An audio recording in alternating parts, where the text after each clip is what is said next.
Ooh, you got Puppy's attention. Say something, Puppy. Yeah.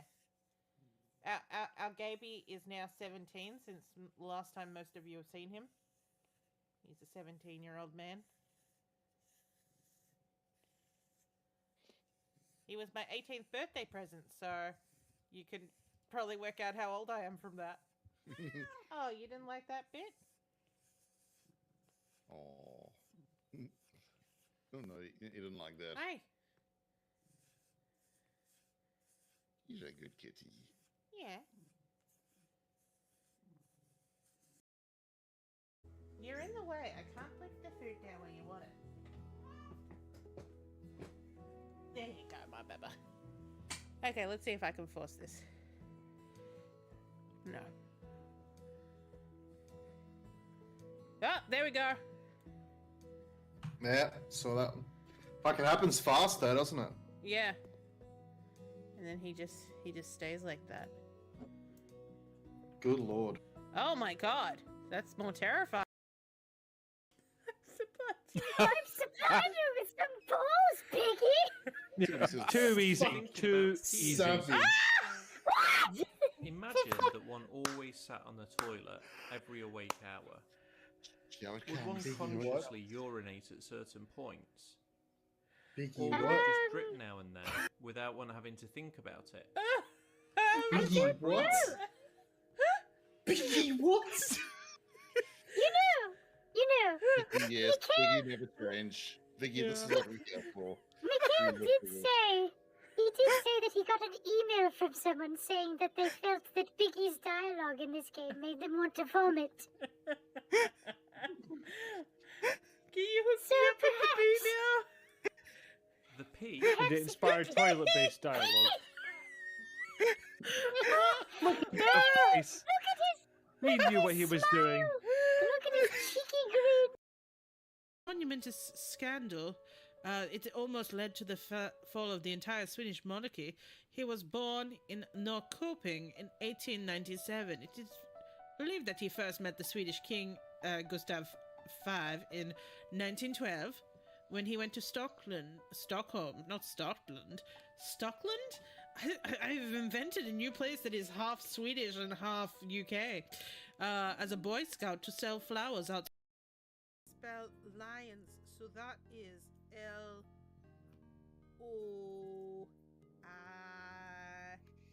Lion.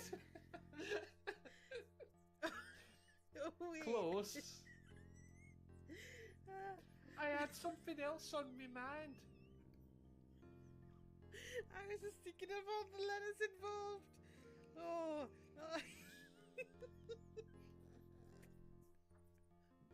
Well, sure. What are you proposing? Sorry. Oh. I'm gonna come over this way for a booty call. I'm just imagining this man like he's like not only I can only just imagine Robin not.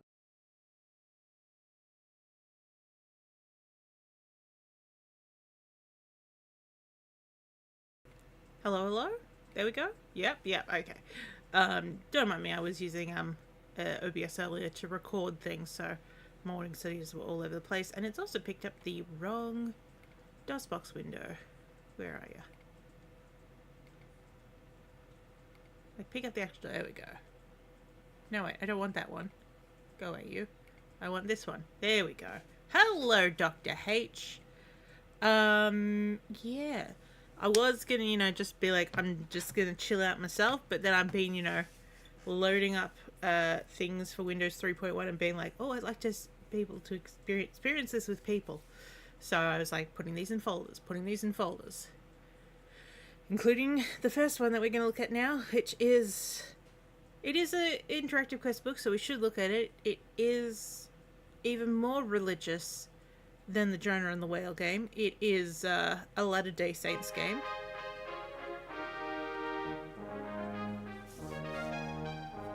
Infobases. What computers were invented for? So we're Tom and Harry. Well, they ain't here today. Instead, we have Andrea and The Alexander. Adventures of Andrea and Alexander. Sunday, that one day. You know, that one day.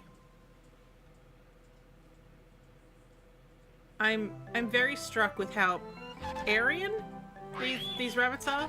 Blonde hair, blue eyes. I'm Andrea, but you can call me Annie. Okay. And I'm Alexander. My friends call me Alex. Alex and Welcome Annie. to our adventures. But before we get started, we need to explain a few things.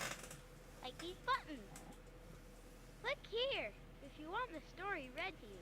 And here if you want to play inside it. Well, of course we want to play inside it. We want to Lets you play skip inside a around in ripped the off story, living and books. that one lets you quit. That will take you to the credits. Come on, let's get started.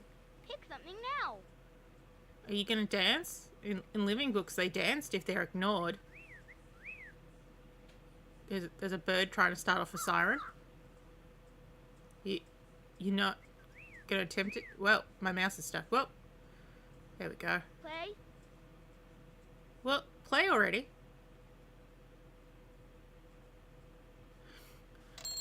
He's like, that's what you clicked on. Play.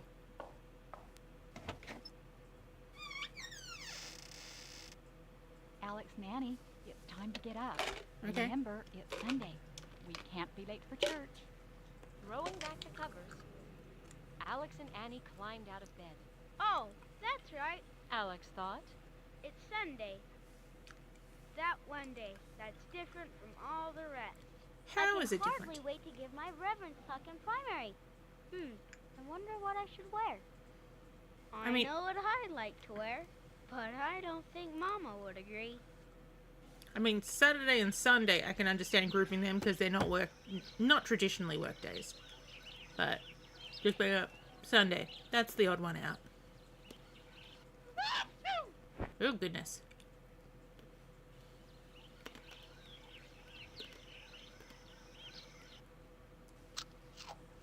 Toy Rabbit is eating a carrot, alright? Reading is fun to do. You've got no hotspot on you. No hotspot on one of the characters. Egregious.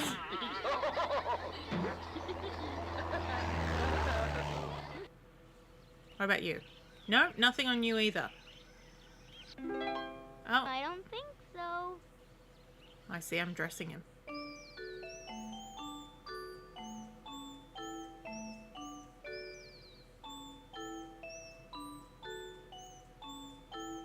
This is going on a while. For how simple the animation is, it should not be going this long.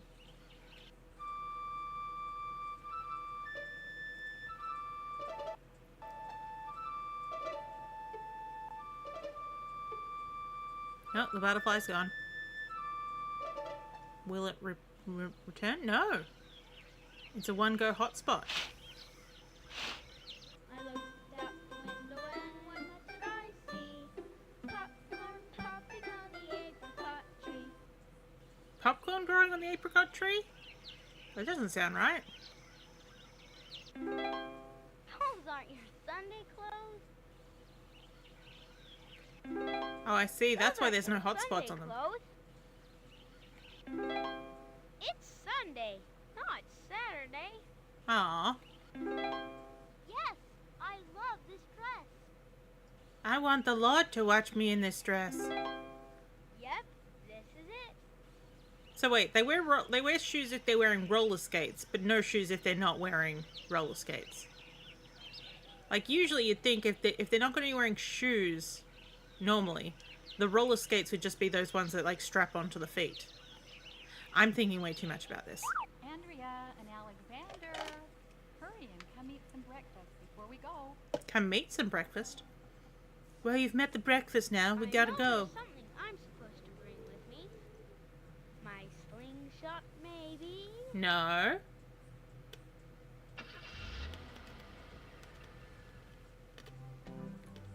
Oh, well, no one Here's else your has pictures, cars in Alex. this You place. forgot them in your room. That's what I was supposed to bring for church. Oh, what was he I supposed to have bring? mine. Prayer book? No slingshots at church, Alex. Leave it in the car. Aw, shucks. Ah, shucks. Alright, this is a clickable scene. That's Shelby's home. She's really smart. That's where we live. Yeah, Cool. it's just right for us rabbits. In Mill Creek Cove, right by the sea, no, right by the riverbank. Oh. From My faucet I squirt out water. It's my job to get things all wet. So my motto is don't say it, spray it. Don't you love my water jet? Oh, here's the post office. Not sure why that brought up a plane. That's Tucker's house. He's a lot of fun. Why didn't they leave their car at home? They could walk. That's Tucker's house. He's a lot of fun. This That's looks like where we go to school. Okay, that's the Playground school. is my favorite, but not on Sunday. No, we play in the Lord's playground then. Pops lives there. He's our good friend. Gus is a turtle. Grandma and Grandpa live there. Okay, not far, not far. That's our church. We're lucky to have one nearby. I'm also concerned about how close the school with no fence is next to the water. Drowned rabbits all the time. Watership down. Phew, just in time. Alex puffed as he and his family slipped into the back row of the chapel. Welcome to sacrament meeting, brothers and sisters. Said the bishop. Oh boy. A few announcements usually gets the meeting started. Alex thought. Who are you? Is that spider an organ? Oh, it could be, yeah. I don't think it's a spider. I think it might be an octopus.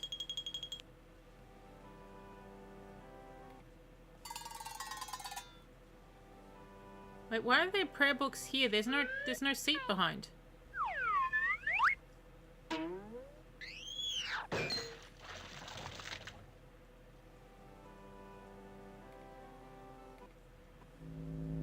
Oh.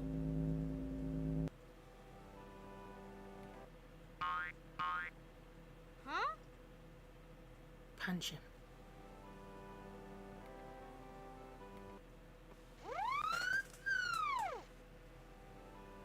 Please don't frighten me. I'm for singing only. Ew. Dad and his Technicolor coat. Please don't tear me. But okay, so you can tear this one, but don't ride in it. But you can ride in this one, but don't tear it. Oh.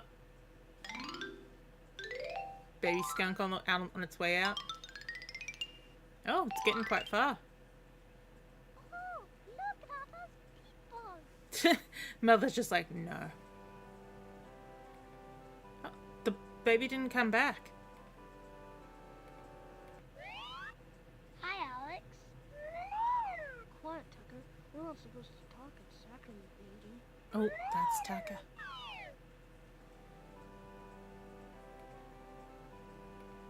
The baby's in a better place now. Probably. What did he say, Ethel? Shh. Turn up your hearing aid, Frank. Does he have one? There doesn't seem to be coming anything out of his ears. What? Are these zebras? They're very punk looking. That's Brittany. She was picked to be the reverend child because she was the most reverent in primary last week. Wait. She was picked to be the reverend's child. Is he adopting children randomly? Or does that actually mean that she's born to him? Or, I don't know, I'm not part of any church, let alone the Latter-day Saints. But whenever someone says, I've picked you to be my child. That's Brittany. She was picked to be the reverend child because she was the most reverent in primary last week. Yeah, it's a Mormon game.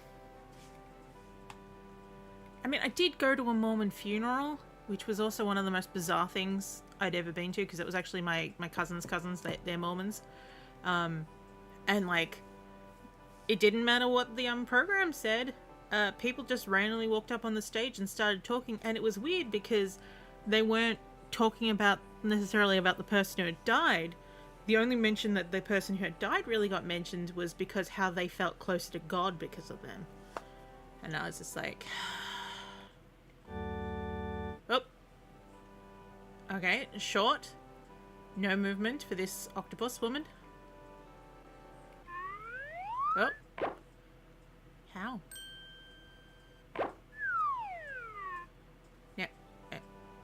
Now you're a bishop, they said.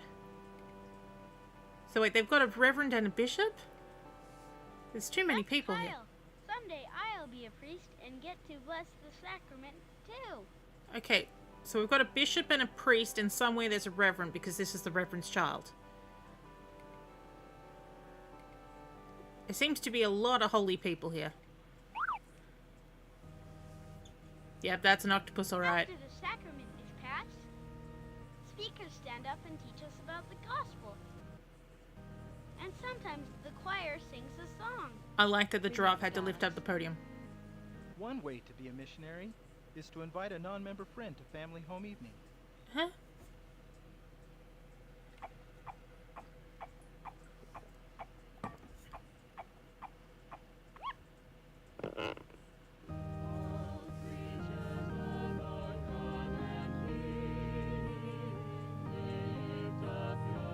I feel like all creatures great and small has a very different meaning for anthropomorphic societies.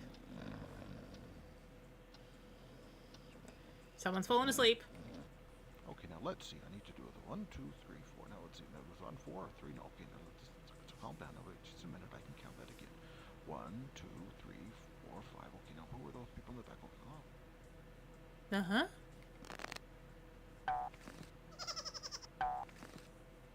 Okay, all is well, everybody.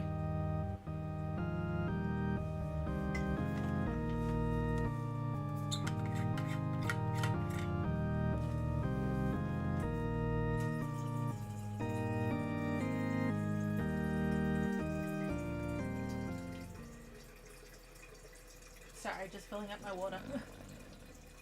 We'll let this man snore for a moment. Ooh, my box is starting to get empty.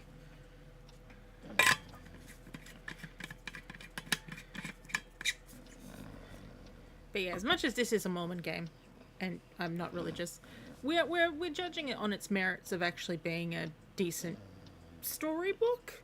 It's got some good hot spots, but can the hippo close his mouth? You thought he was wearing a blindfold for a second. Oh gosh, yeah, I see what you mean.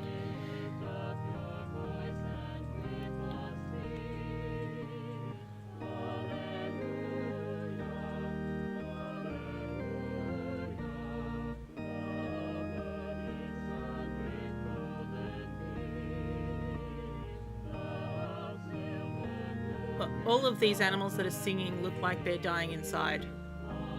They're like, please, please help me. Especially the seal lady. Her eyes are just bugging out.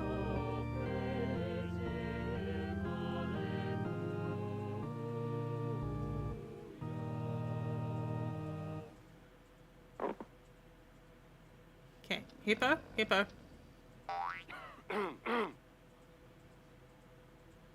Yes, yes, what? Oh no, he's gone. I hope they call me on a mission when I have grown a yard or two. You've already grown several yards. All creatures of our God and You think that the fox has the furthest 100 stare you've ever seen. Especially right now. He's just like, oh god. What am I doing here? Is there Rumspringer for Mormons?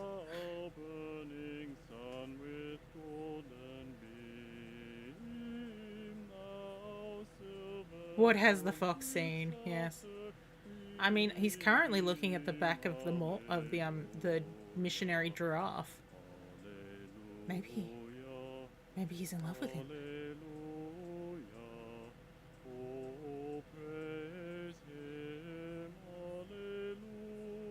can't remember. The Mormons against the gays.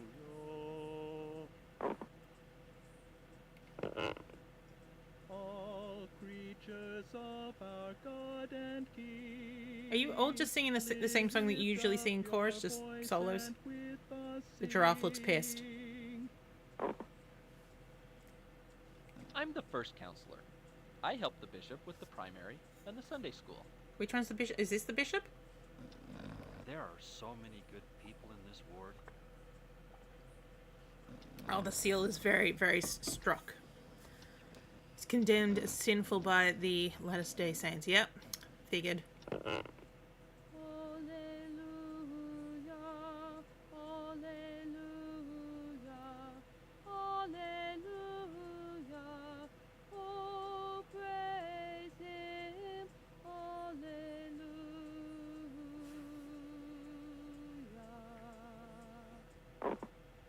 And you, my lady? We better get to hear about Hippo Joseph Smith and his golden plates from switching to Zebra Pentecostalism. You might need to.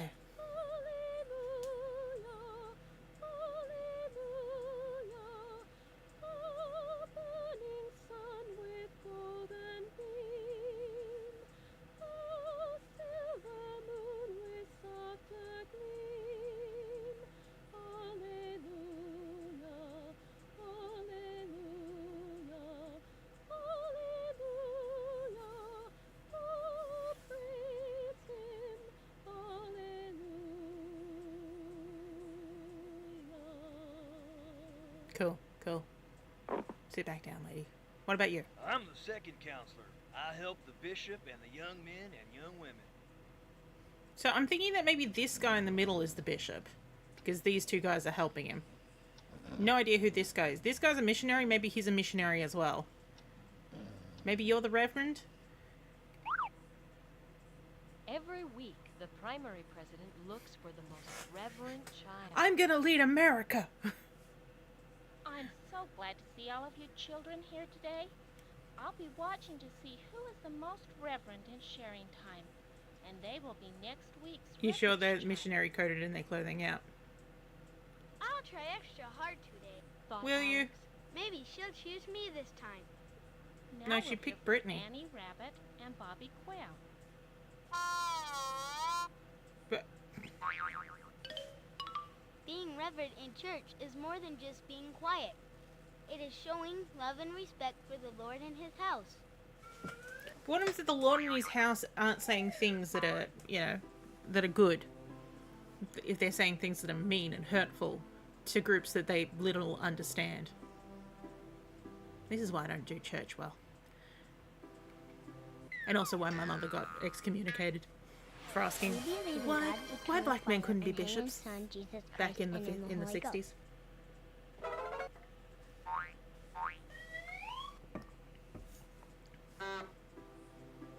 I hope they remember to sing their very best. They haven't.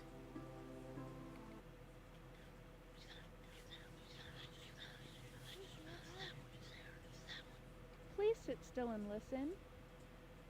There are not being reverent. There are too many teachers in this room. I mean, I know they're probably not meant to be, like, you know, there's just too many adult presences in this one room for this amount of children.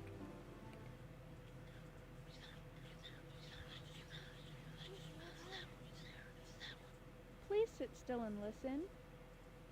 They're not being reverent. Well, they're questioning the mysteries that don't make any sense.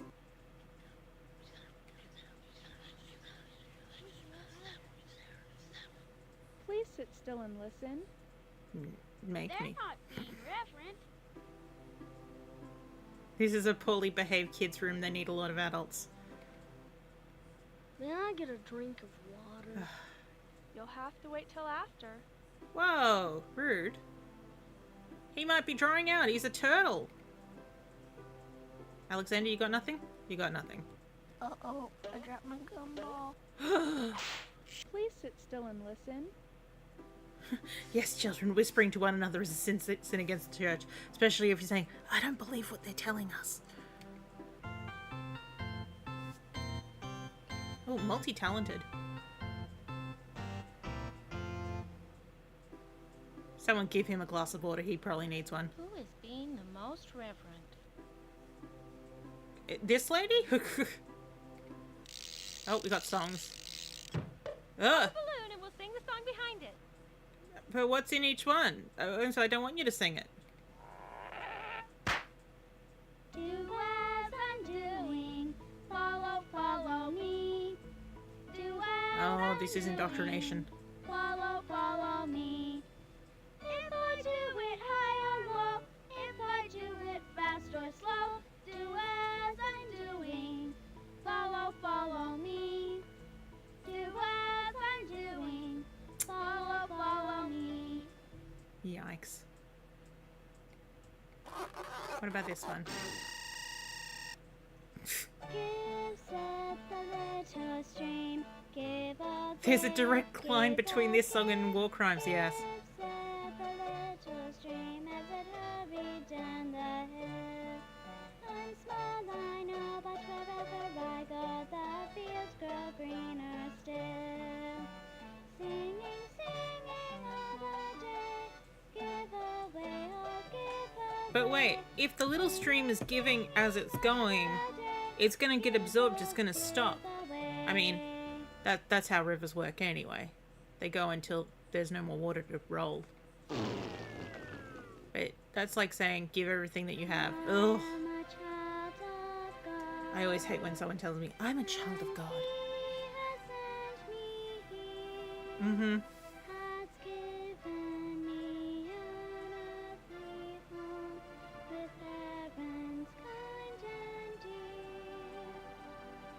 Lead me, guide me, walk beside me, help me find the way. Teach me all that I must do to live with him someday. Not just like saying it was a bold-faced about saying you should give all you have to the Lord, yeah. And like, you know, saying like, I'm a Lord of God, that's how I know. Stories that my teacher Oh no, not the Book of Mormon stories. are about the Lamanites in ancient history. Long ago their fathers came from far across the sea. Give them the land if they lived righteously. Cool.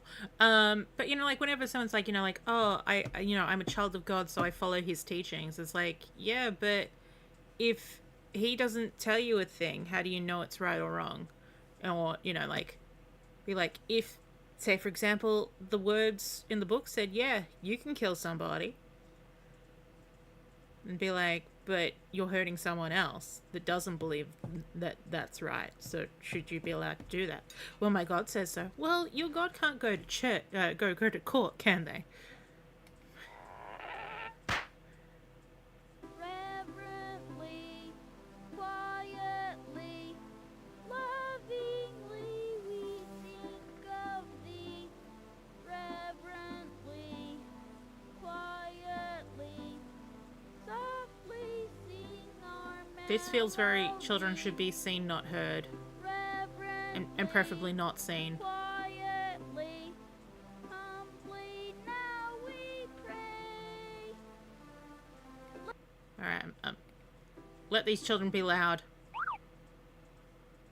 Thank you for trying, but the most reverent of all was Alex. I Really? can't believe it. She actually I mean, that's true. I clicked Wow. on him and he did nothing. I can't wait to tell Mom and Dad. But Annie was quite reverent. Wearing What? the badge proudly, Alex went to his primary class and sat down. Sunday is that one day when we learn about Heavenly Father and His commandments. We don't learn about him any Moms, other day. Would you please come and hold this poster for me? Because I don't have hands. We don't have anything like, you know, that could hold it up. Okay, children. Tell me how we can keep the Sabbath day holy. Wait, those are humans in there. That's a human. What? Thou shalt have no other gods before me. Wait, no, that's Moses. That's Moses.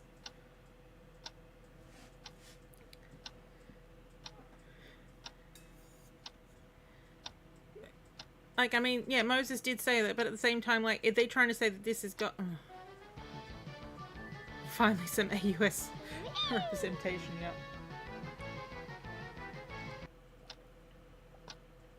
Being reverend in church is a big part of it. Yes, we know you can be quiet, boy.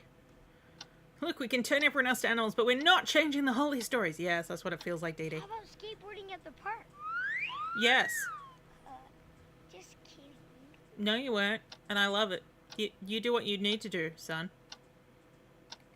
This picture has nothing. You're holding it for nothing. I know. Writing in your journal. Writing in a what? No, you... I know. Writing in your journal. Okay. You just stopped. Writing in a germ. We'll put it on the board. Writing in a germ. Oh, nice. Bit of chalkboard horror. No psalms will help you with this, girl. Coming to church instead of sleeping in or going fishing. Sounds like your dad really wants to go fishing. Keeping the Sabbath day holy means only doing things appropriate for Sunday, like going to church and visiting family. Is this why Saturday's more of a... Like, the Sabbath is Saturday night for the Jewish people. Yes, they seem... Well, like, you know, what's it called? The Mormons have got a lot of cash behind them. Oh, good, we're leaving. We're going home. Will that be the last we hear? What's the badge for? I was the most reverent in sharing time. So next Were week, you? I get to be the reverend child in sacrament meeting. Oh, no. Wonderful, Alex. Are we going to see Grandma and Grandpa? Yes, Alex. I'm very proud of you. That you could keep your mouth shut. Grandma and Grandpa live there. Well, that's where you are. Dobbs lives there. Dobbs, He's that's our the good name. friend. Yeah, alright, so it's the same page as before.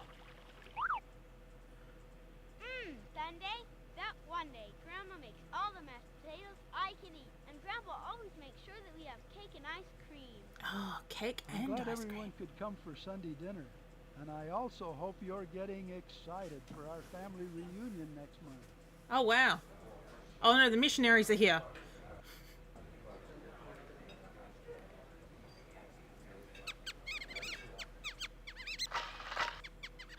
A lot of cash because they tithe very heavily. Would you want to give them 10% of your annual income? At the moment, I've got nothing to give them. But hopefully tomorrow. We'll see what tomorrow brings.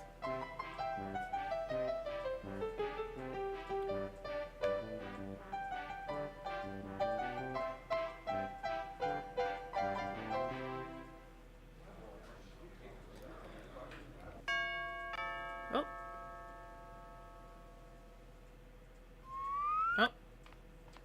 I'll give it to them. They did a full chair pushing out animation. Oh no. The baby's killed him. Grandpa's dead. Oh, he's super dead. This baby wants this house. Well, who was even at the door? Well,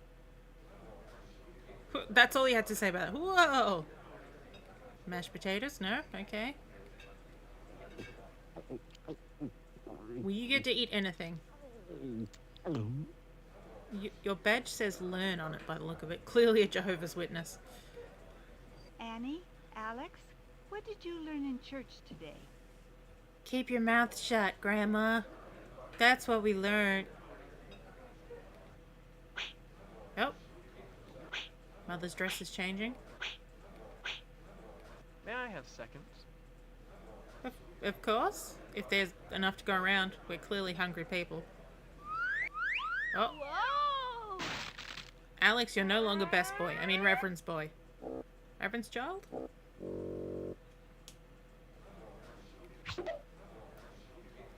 Hungry, hungry hippo.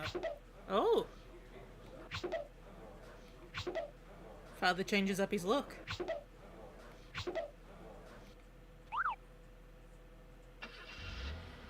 Oh no.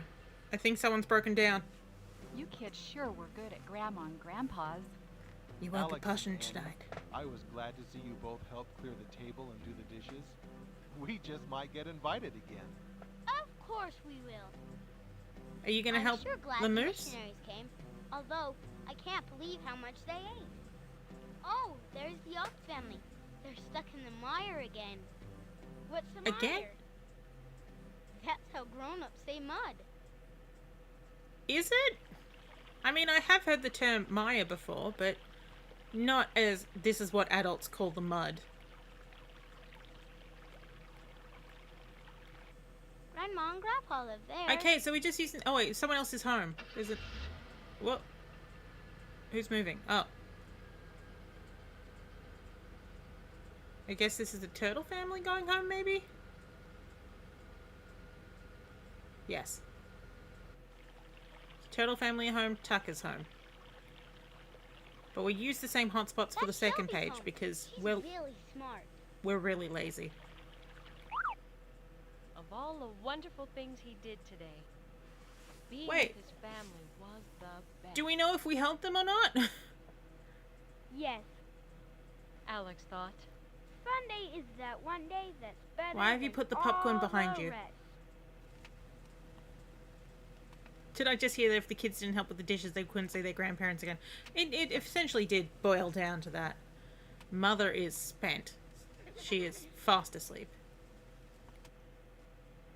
Alex, did you remember to unplug the popcorn popper? We will never know the answer. Easter's In other coming. church news, the Rabbit family announces their annual family reunion. Expected attendance 4,932,172. Oh. That's just grandchildren. Oh boy.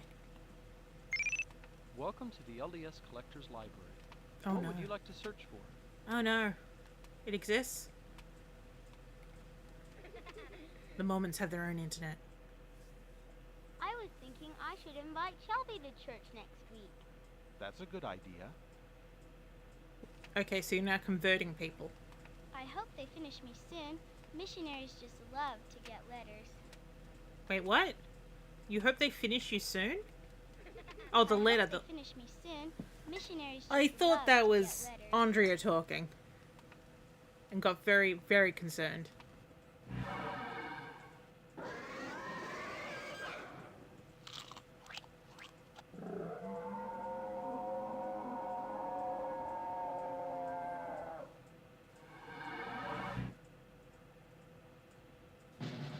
Oh.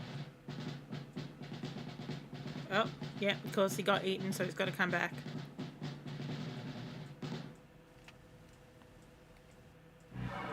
I don't, same animation.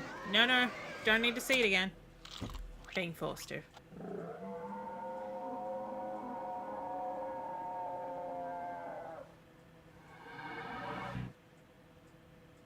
One thing I'd probably like to, like, if I was making one of these is, you know, basically kind of like the space hotspots that people do for adventure games and such.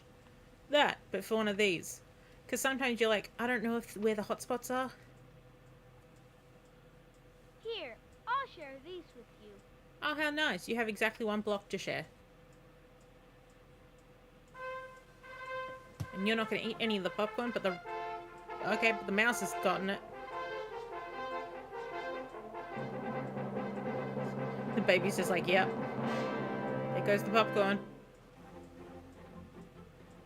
To the William Tell Overture. Genealogy, I am doing it, my genealogy. And the reasons why I am doing it are very clear to me. Well, you do have a family reunion coming up.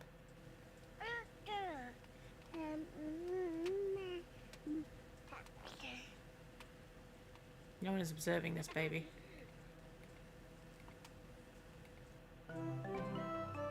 They have a weird rabbit head over their fireplace. So some animals are like people, but others not. Yeah, that's kind of a thing that tends to happen in a lot of these type of games. I mean, like, Arthur has a dog. And it's like, well, there are dog people in this world. Why is there just a dog? Huh? What? Oh, you definitely fell asleep. Oh, Alex didn't turn off the popcorn machine after all. Huh? What? Putting your family before Christ, that's a terrible sin, Alex, yeah.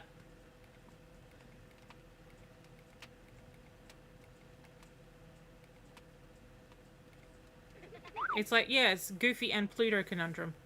Oh, that's the end. Okay. That's all for now. If you would like to Wait. quit, click here. If you would like to start over, click here. We might as well get the credits Okay. while we're here.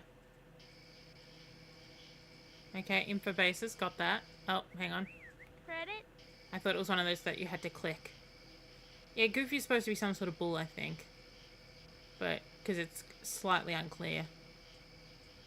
It is hard to tell. Okay, Mark Stewart's popped up quite a bit. Oh, okay, music. Mark Stewart's back again, as is Susan Jensen. CD mastering, yes. Even Fredrickson, that's a name. Oh, the Jensens are... Okay, so I think we're seeing a family connection. No doubt Susan Jensen went, I have 2 children. Let's name these children Alexander and Andrea, just like, about, you know, children I don't know. Elder Short, Elder Lean. Oy, Mr. Hippo. Baby skunk do do do do do do. The laptop got its own what's it called? Credit. On the hymn book. More there were a lot of people in this. And Delana Anderson did a lot of heavy lifting. Here's some singers.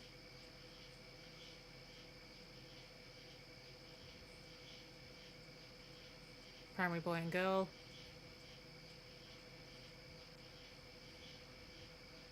All the songs, literally one. All Screeches. Oh no, there was the others, yeah. Yep, Church of Jesus Christ of Latter-day Saints used with permission. Oh god, that genealogy is also part of that? Why? Oh my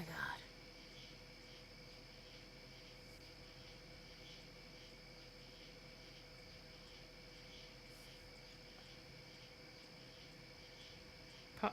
Wait, Popcorn Popping also has the copyright of by the Church of the Latter-day Saints? Did you use any music that wasn't from them? Music by Anon, so anonymous. Oh, there you go. Reverently Quietly, Clara McMaster. Oh, and I hope they call me on a mission. They're not church songs. Nor as Do As I'm Doing, although that felt very churchy. Once there was a snowman. I didn't come across that one. Oh, hydration.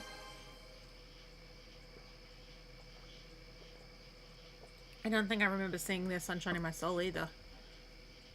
I guess these are background music maybe that didn't really get...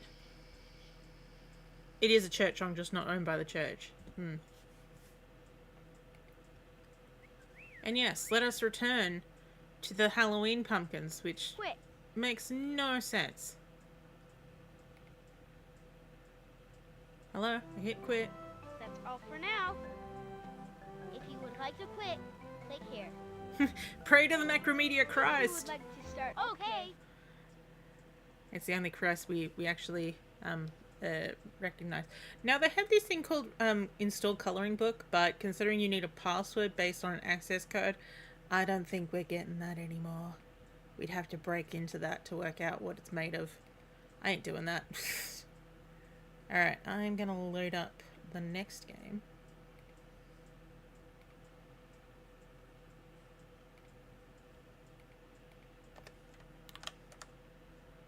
You have to join the church to get the password. I would not put it past them. Nope, no sorry. Oh yeah, this one looks like it's got a bit of a twist on the old storybook thing that you can make your own. So we might gonna have to make our own, aren't we, kids? Here's the adventures of King Dengoti. Let's see what his normal venture is.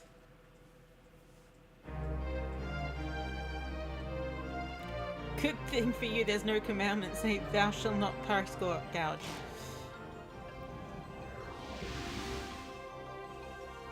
No, because they probably rewrite it to thou should price gouge. But you'd think, like, you know, making things cheaper would be something that you'd put in the commandments to spread the wealth. Although it'd probably also be like, after you pay your church tithe. Microforms Kid Software presents The Adventures of King Dengoti. Alright, we've got humans and mostly animals. In the faraway kingdom of Pom Pom, Pom, jolly young Prince Dengoti has just become the king. young. Many animals live in the kingdom of Pom Pom. Young. And King Dengoti wants to rule them That dog wisely. that's wearing that tracksuit has seen some shit. Fortunately, King Dengoti has a wise advisor named Pikati. Picotti. They sound like biscuits. Which one of you is Biscotti? Hello, kids. Hello. Welcome to the Kingdom of Pom Pom. You're off to find a secret treasure and to create your own adventures. To watch the story, click here. To have the storybook read to you, click here. To make up your own adventures and find the treasure, click here. To watch the animated story that you created, click here. Let's first watch the adventure story and get to know my friends. Alright. See you soon. Alright. We'll do what they said. Again, young. They called him young. Sit Young back, my foot. relax, and enjoy the Relax. mystery in the Kingdom of Pom Pom. Welcome to Oh, Pom Pom. by the way, anytime you wish to quit, press escape on your keyboard. Yes. King Dengoti reads many books because he wants and has a to learn 586 how to be a good, PC. wise king.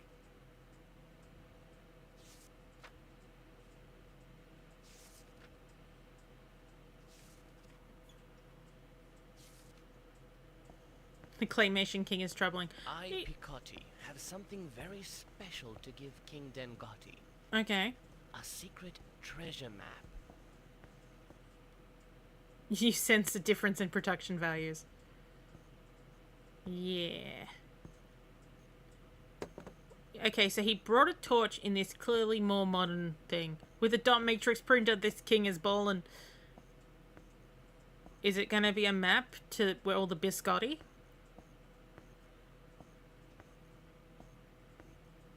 Good morning, Your Majesty. Good morning, wise Picotti. What brings you here to me so early today? When you know I'm this old. I'm older than you are. Look at this, Your Majesty. A treasure map and a riddle. He hasn't even put his book Your down. father gave me this map many years ago, and I promised to pass it on to you. If you solve the riddle, you will find a very valuable treasure. Then we will solve the riddle Treasure. together and divide the treasure among our friends in the kingdom of Pom Pom. You are a good king, just like your father, Dengoti. Now listen to the riddle. Have you lived long enough to see his father live? Because ain't no way that you were The precious older treasure will be found than him. only if you search both up and down and go seeking for a clue from the animal friends near you. Faster than you can say Dengoti Pikati, everyone in Dengoti the land Pikati. of Pom Pom knew about the treasure and wanted to What? help find it. How did they all know? King Dengoti Oh, and look wise at that, Pikati Ponce. set off immediately. He's They a bit decided tubby. to visit Mr. Page first. Surely our rabbit friend will be able to give us a clue. You are right, Picotti. He knows many things. Is that the top of a tree that they've just used for an entire tree line? Oh, that's actual trees. So we're mixed media. Even more so. Oh, oh. No, you've stopped. Keep going. Okay. Dax. Mwah.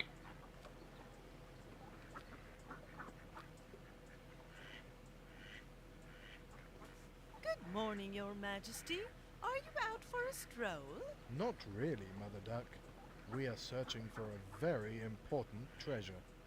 Then I won't keep you, Your Majesty. The quest to Come make me and visit lose us when you 5K. have time to take a waddle with us.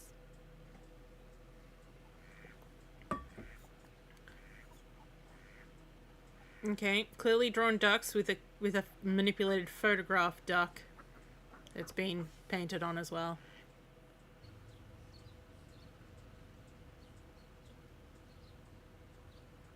Finally, King Dengati and Wise Pikati That arrived. looks a bit like a at Mr. Rosella in the Page's background. Oh, all ModCons like... No, they have a ringer. You just opened his door. That's rude. He's not dressed to meet people outside. Good morning, Your Royal Highness. Good morning, Mr. Page. Can you give us a hint how to find the secret treasure? Oh, Your Majesty, I am so sorry. Your good father gave me many books to read, and I have learned so many things from them. And my but TV. I haven't a clue about your clue. Do keep looking, Mr. Page. Perhaps you will turn a new leaf and find a clue. Where now, Wise Picotti? I suggest we visit Mr. Rhythm. That is a good idea. He ain't got Picotti. no. Maybe he will strike the right note. That squirrel just be like, what the? Okay. Okay. Okay. You're not gonna ask me? Not gonna ask me?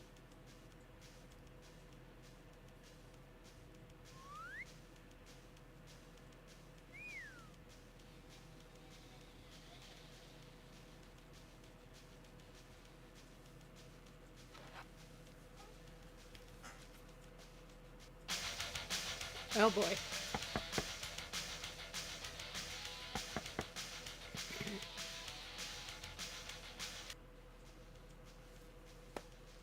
See, at least Picotti won't just open. Oh no, okay. It's about to be like, he's not just gonna open doors.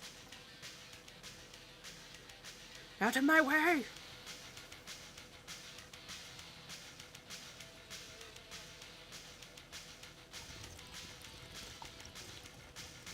Why are we getting close up on the fish? Why are the fish making that noise?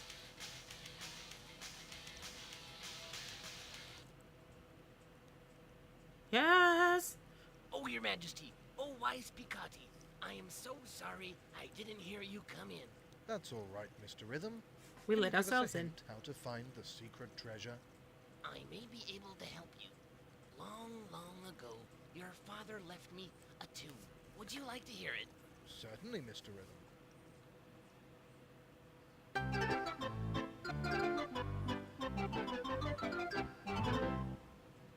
That's it? How can this tune be a clue? The mystery deepens. May I suggest you keep humming it, Your Majesty, so that you will not forget it. No, Please I've come lost it and already. see my instruments. They will help you remember the tune. Alright. What a collection, Mr. Rhythm. Can you really play all these instruments? No. Yes. Listen to your tune. I will blow it on the trumpet. Alright.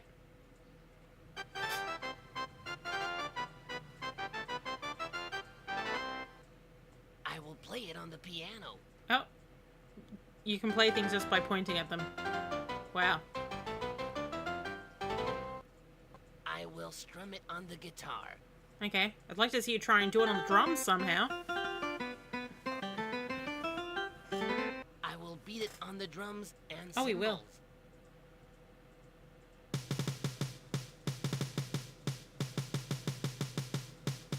I will play Doesn't it on sound the like much. accordion.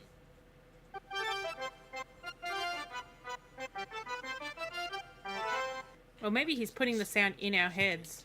That would be telepathy. This is not an instrument. It's a metronome. It helps me keep the rhythm. Thank you, Mr. Rhythm. Without We it, I will got keep none. Humming your tune. Young King Dengati is no longer jolly. Oh, he's His not jolly no advisor, more. Pikati will have to be very wise to bring a smile back to his face. A whole day has passed. Don't ask me. All we Search have is a map. tune. This is We shall never find the treasure. OEM computer. AY. Riddle again. Blah, Precious but treasure will be found only if you search both up and down. I know what we must do, my king. We will go visit Ms. Frame. She Ms. lives high up in a tree. An excellent idea, Wise Picotti. If we are going to Ms. Frame, it will give me a chance to brush sending up on Mr. my Picotti tree for the hole for a week until he comes back with some more ideas. Oh, now we're getting ideas for when we write our own story.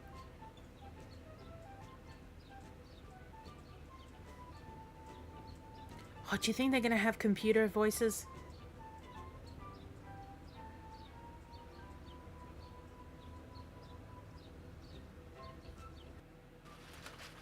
Look, we don't have to climb. Here is an elevator. Yeah, because it will looks like take we've us cut straight down up some of her to Ms. Frame's studio. her branches anyway.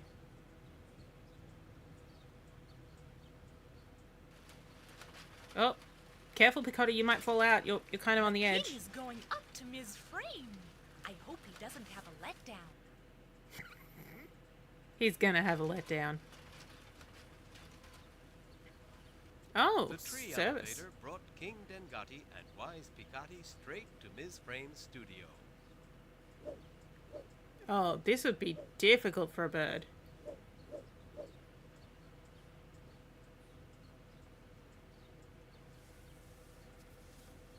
And is that how to turban? Good morning, Your Majesty.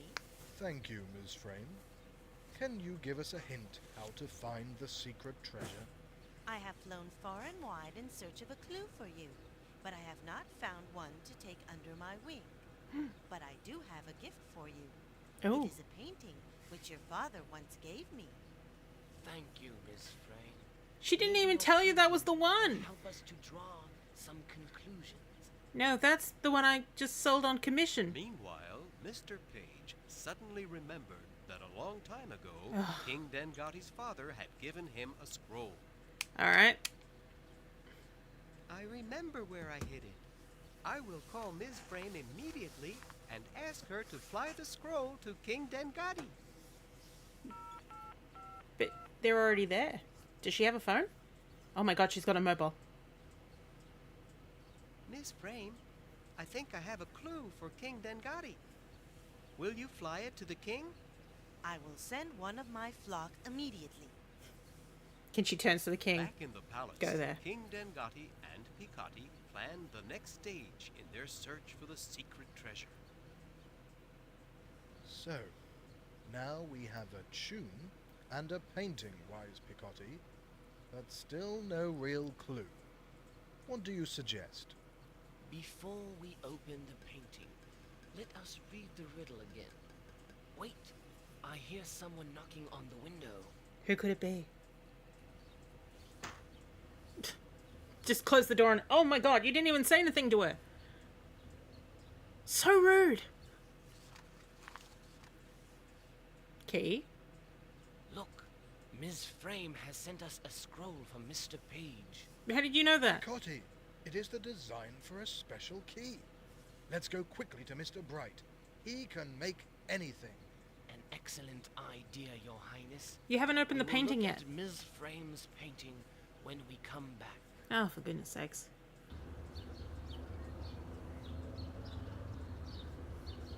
Oh, you guys aren't opening this door yourself. Mr. Bright looked on closed-circuit TV and He's saw got that the king CCTV. and his advisor were approaching. The Bright family prepared You're not a going to fit cake in there. to Oh, welcome oh, you bent over. Oh, yeah, that's more than I give you. What a surprise! The Bright family is expecting us and has baked us a cake. For you, our jolly king, the song we wish to sing. We will do all we can to help you with your plans. Suck ups. Can we have the cake? Thank you, Bright family. We heard you have a new I'm sister pregnant again. and have brought you a small gift. And Now, Oh, Mr. okay, Bright, she's off. we want to ask for your help. Can you make this key for us? No. It is a very special key. Many years ago, they have a your robot? father left me a program which will help me make this key. I will put the program in my computer now. Is it the key to eternal life? King Dengotti, do you have a child of your own? I mean, they'd be quite grown. Okay. Data plans. Identify key, computer access. X plus Y equals Z. Sure. This is a smart computer. Proceed and see you again. Goodbye. Here, the key is made. Thank you, Mr. Bright. You have brightened our day, and No. now we continue on our way. I like that the baby that's, you know, being cradled had water in there. Before we return to the castle, let us make one more visit. Let To us the brothel. visit Ms. Yum Yum. Oh, it might be a brothel. Excellent idea, Wise Picotti. In fact, it makes my mouth water. Oh no. Oh, she's got a cat. And alcohol sitting outside? Was that right? Is this a brothel? Oh no, bears. Okay, shoo. Whew.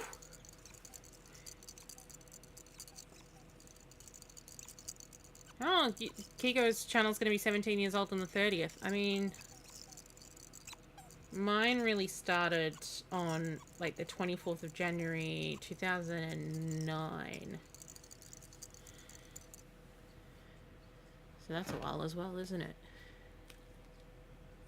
Good day, Ms. Yum Yum. Can you give us a hint about the secret treasure? My recipe. Those is children that are the yours. best treasures are always found at home. We will go back to the palace. Oh yeah, there you go. and think Mine will be 16. This Take July. this lollipop with you to Oh no, make this your June, way sorry. It sweeter. was June 24. Take this, sucker. Back at the palace, King Dengotti and Wise Picotti think things over. We now have a tune, a key, a lollipop, and a picture we haven't opened. Let us open the picture. Yes. Oh, that was such a poorly drawn bow. I'm almost sure this is a picture of the castle basement. Let's You mean go down and dungeon? see. I have never been down there. It's a dungeon and it has a pan flute in the middle of it. Hello, Pixie Cow and Totus. Actually, I'm not sure if you were here earlier, Totus. Apologies if you were. Those doors opening in a way that makes you feel uncomfortable. Well, you missed the interactive storybook that was about Mormons. Mormon rabbits. Dinosaurs. Wait, what? Hello, I am Danny Dinosaur, and I speak in rhyme all the time. Here's the stick you will use to play, the instrument that will open the way. Thank you, Danny Dinosaur. King Here's a Dengotti's like, lollipop what? Made by Ms. Yum Yum. We will visit you again, but now we must be on our way, because we have a very busy day. What the hell is this story? Yes. Quick, lock the door, kill it. We have the stick. Oh, no, it's not a pan desire flute. It's a marimba. But what tune must we play? Well, the Your one Majesty. that the dog tune had. Mr. Rhythm taught us. Oh, good, he can play instruments. Will that open the other door? Yes. Oh, look, it's a woman. I will be your queen. Oh, no, it's treasure. This must be the secret treasure. We have found it. And they open But it, and how it's a will we woman in a open the box. treasure chest? Oh, no. The key that Mr. Bright made for us. Of course, Mr. Bright is always right. And you, Picotti, are always wise. Is he, though? Look, the treasure is a book, the most valuable of all treasures. And it's just Let pictures. us invite all the Oh, animals it's of the my kingdom father's of pawn Pom collection. Pom and tell them the good news. First guy has Hobbs Barrow in his future. Yes. Oh, I see My Mrs. friends Bear who dolled live up. in the kingdom of Pom Pom. Mrs. Yum You Yum, have sorry. all helped me to find the secret treasure. I now have a book of fables and Oh, it's wise fables. sayings that will help me. If it says be a friendship, good, say I swear to wise God. king, the good wise ruler you deserve. When we set out together on our next adventure, this book will lead the way. Pom Pom is our home, and we will never roam. Because Oh, I do love the dog's beat poet look. Look at that. He's got an earring. He's got a turtle. He's got a what's it called, a turtleneck. every day he has a look. Long live King Dengati of Pom Pom. The wise old king would be happy to see how Oh, his it's a young black hole. son Dengati is ruling the kingdom of Pom Pom. Wait, why It does is clear he that has the good same King nose as Dengati and I Pincotti? will have many exciting adventures together. You're actually the king, not Dengati.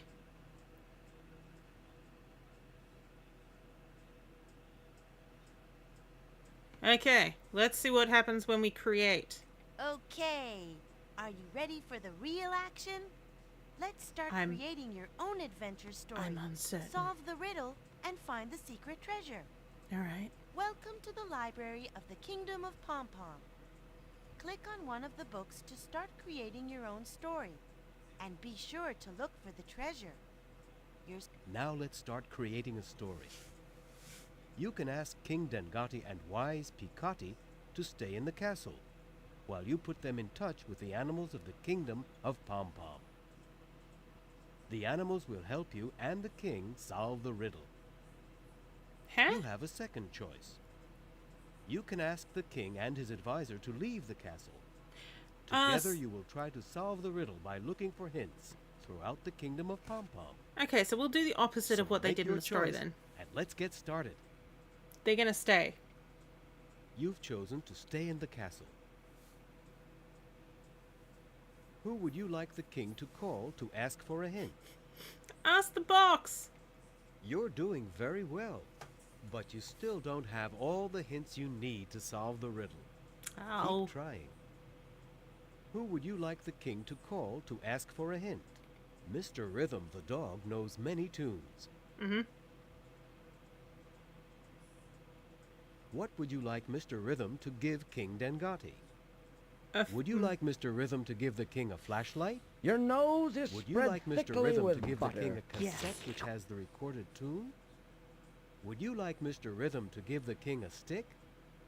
Give him a Mr. Rhythm flashlight. sent the flashlight to the king's Wait. castle. How?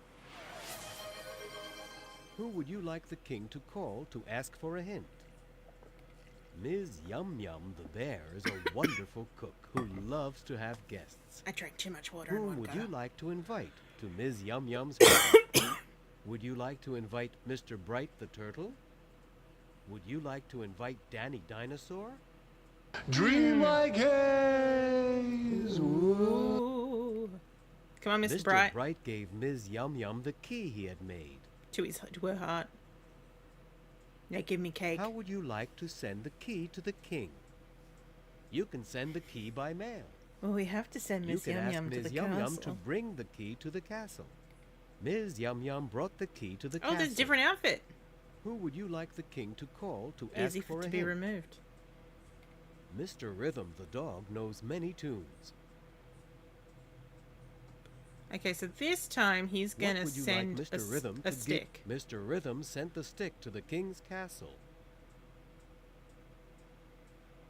Who would you like the king to call to ask for a hint? Mrs. Frame? the bird is known for painting beautiful pictures. Why is Miss Yum Yum naked except for an apron in the character select screen? A very good question. What would you like Ms. Frame to give King Dengati? Every time he says Would you Miss like Frame, her I'm to give thinking him a mainframe. painting? Or would you like her to give him a scroll? A scroll with a big D on it. Ms. Frame flew the scroll to the king's castle.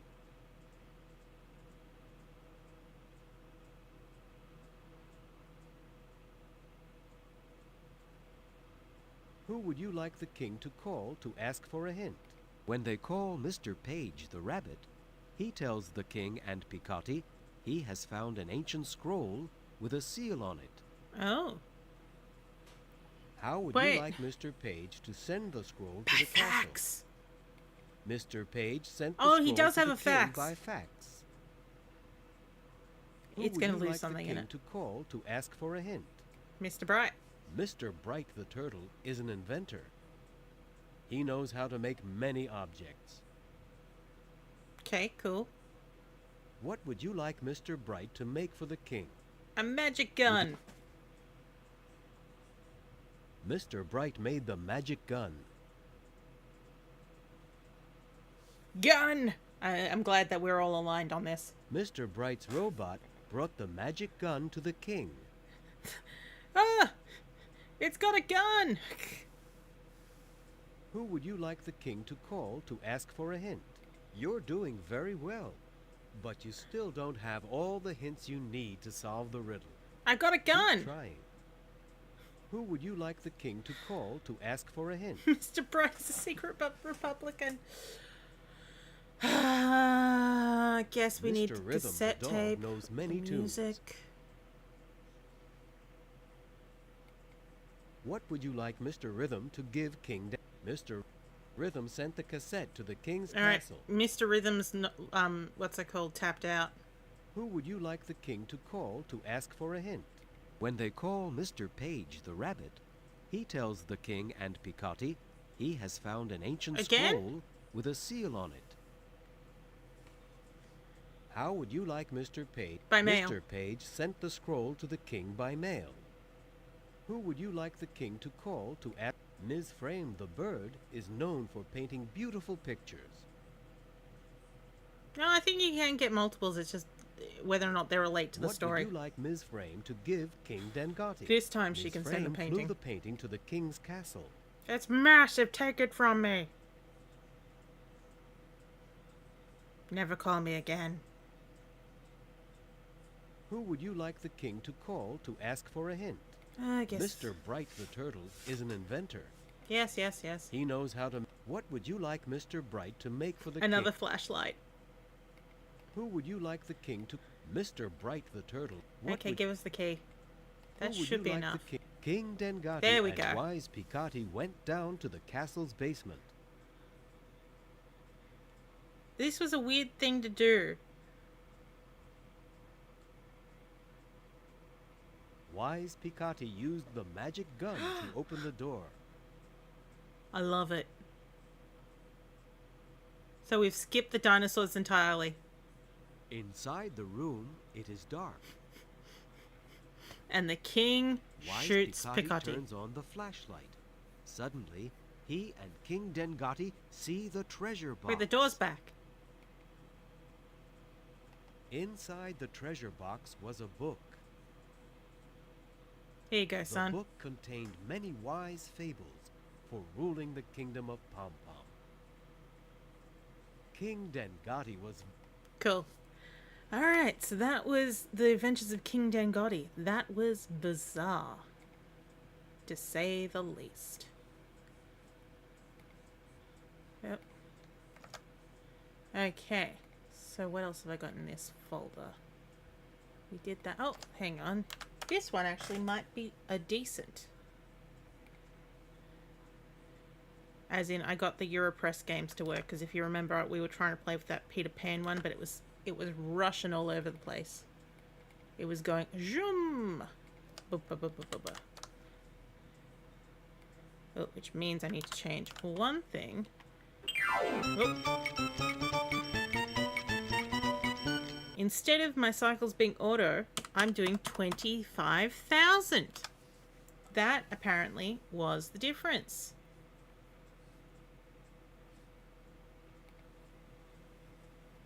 Apparently what you need is for the thing to go even faster than you think it should.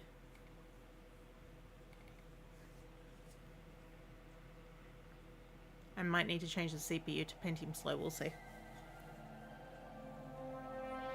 Europress software.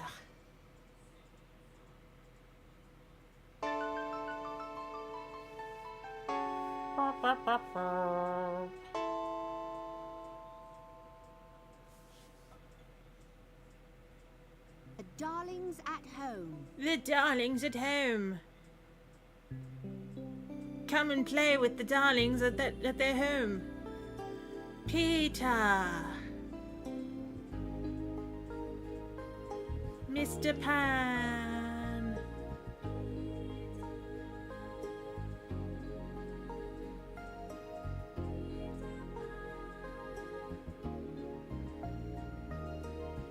Oh, Peter, you've seen some things.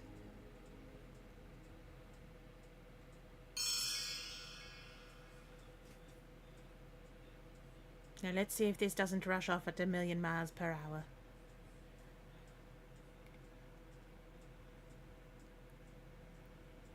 All children, except one, grow up. There we go. They soon know that they will grow up. This is how Wendy Darling found out. She was playing one day in the garden of number 14, where she lived with her mother and father and her brothers John and Michael. Wendy plucked a flower and ran to her mother with it. She looked so delightful that Mrs. Darling put her hand to her heart and cried, Oh, why can't you stay like this forever?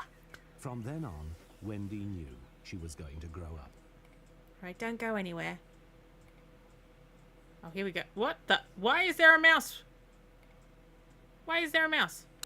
Why don't you click on me? I am clicking on you.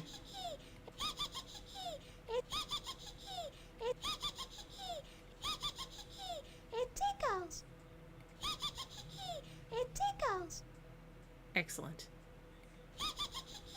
It tickles. The name Wendy was invented by the young daughter of the poet W.E. Henley, himself the inspiration for the character Long John Silver, when she called J.M. Barrie her friendly, but was unable to say R, so it came out as Wendy. The name caught on, and after the play and book became so... Whoa, hey, you disappeared. Popular, many girls were given the name Wendy. It was once a popular Christian name, particularly in the 1950s and 60s. Oh, you're just giving some side-eye, girl. All right. What about you, mother? Okay. Not getting much out of... Oh. Out of clicking the actual... Yes? What about Nana? You've turned towards Nana. You've said nothing. Oh, and the flowers are now blooming. The flowers that bloom in the spring, tra-la. The narrator reminds me very much of... Oh my god, these bees are going everywhere. Nana! Nana, there's bees! The bees are everywhere, Nana. Save yourself. Mother, let go of the rose. They're attracted by the rose. We giggle again. It tickles. It tickles. The narrator very much reminds me of, did anyone else here ever have those Once Upon a Time books? Like they were read-along books? And the stories of Once Upon a Time. I think they were made by Fabian something or other. I had the entire collection as a child. They all came on cassette tape. I still have some of the cassette tapes because I absolutely adored them, like Jorinda and Joringle. Jorinda and Joringle, which is a fairy tale where they should... Yeah, it was like, what's it called? The Flower of Dew. Here we go. The two lovers engaged to be married go for a walk in the forest. They get too close to a witch's lair. She turns Jorinda, which is the boy, into a nightingale and petrifies... she turns the girl into a nightingale and petrifies Joringle to the spot. Once she carried the bird away, she freed Joringle, laughing that he'd never see his love again. But he gets her back, because it's a fairy tale. Faber... Is it Faber-Castell? No, it wasn't Faber-Castell.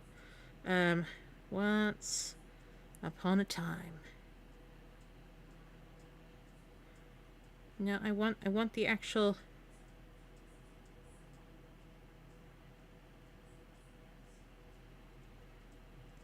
cassette. Because they also came with books. And I know I've still got the books. Yes, that's the one.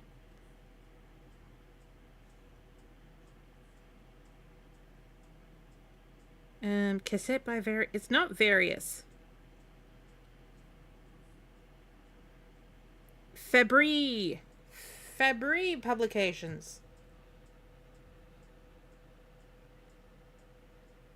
Let me just see if I can find the theme song. Once Upon a Time, Fabry Publishing. Give me that opening. Oh. Enchanted lands across the seas lived kings and queens, princes and princesses, good fairies and wicked witches, ferocious giants and gentle dwarves. Their adventures and stories have been told for hundreds of years. Open the pages and listen to the words. You too can enjoy the magical world of Once Upon a Time. This is my entire childhood jam. I would listen to these tapes nightly. Snow White and the Seven Dwarfs. Yes. Oh! I didn't realize Once Upon a Time squirted. The children had a very special nurse to look after them. It was a large Newfoundland dog called Nana. She had belonged to no one in particular until the Darlings engaged her. They engaged her like a nurse? I don't think so. Important, and proved to be quite a treasure of a nurse. Even her kennel was in the nursery. It was a joy to see her escorting the children to school. She would walk sedately by the side when they were well behaved, butting them back into line if they strayed. Michael. Usually she would be carrying an umbrella in her mouth in case of rain. Michael, you're so spoiled. Her and would do anything for her. There never was a happier family until the coming of Peter Pan. Bloody Peter Pan. Oh, I saw her face. Really? That was it? That's the only click we've got here. Oh. There's Nana's boyfriend.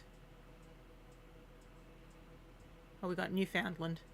Newfoundland dogs came originally from Newfoundland off the east coast of North America. They were descended from dogs taken there by European fishermen who were using the island as a fishing base back in the 15th century. The Newfoundland dog is large and very friendly. They're very good swimmers and are used as lifeguards, saving the lives of swimmers.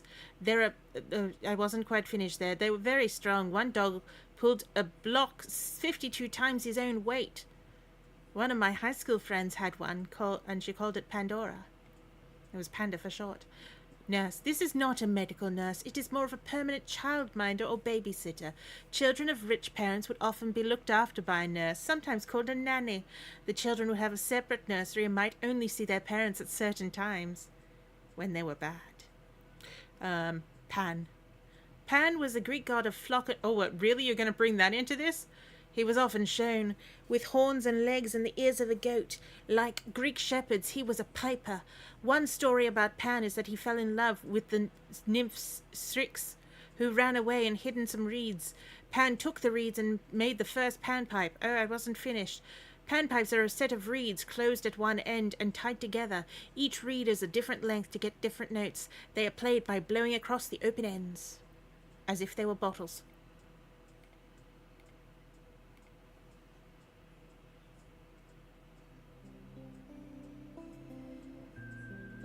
Oh, yes. Before we meet Peter, let me tell you about the Neverland. That's the magic place where children go when they dream. They shouldn't be there for real, though. Every child's Neverland is different.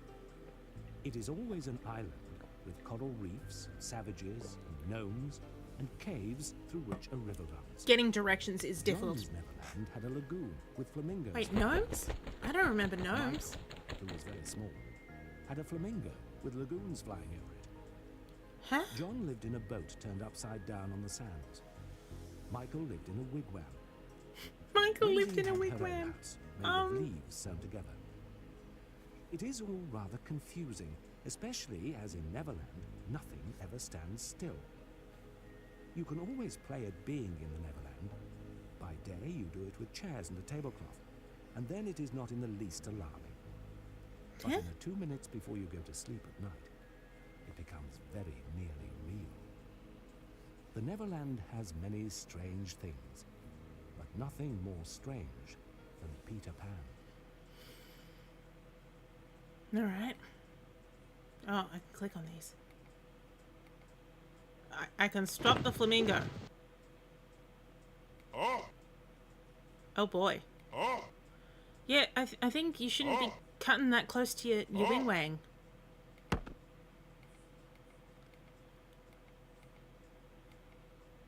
That is entirely then the problem. Stop stabbing it.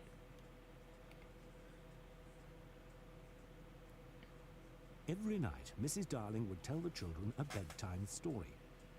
One evening, while she was telling the story, she became aware of something moving outside the window. She could have sworn it was a small boy. If that was impossible, I'm crazy, she said to herself. The nursery's on the second floor. She read on. Second floor? The Wicked Witch began to spin a magic. Again, she thought she saw something move. But when she looked up, there was still no one there.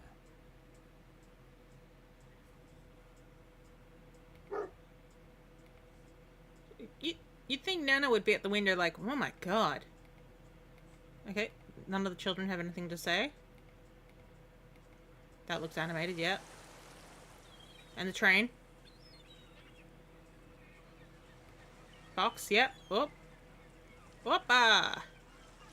Oh, it's a Venus flytrap. Unexpected.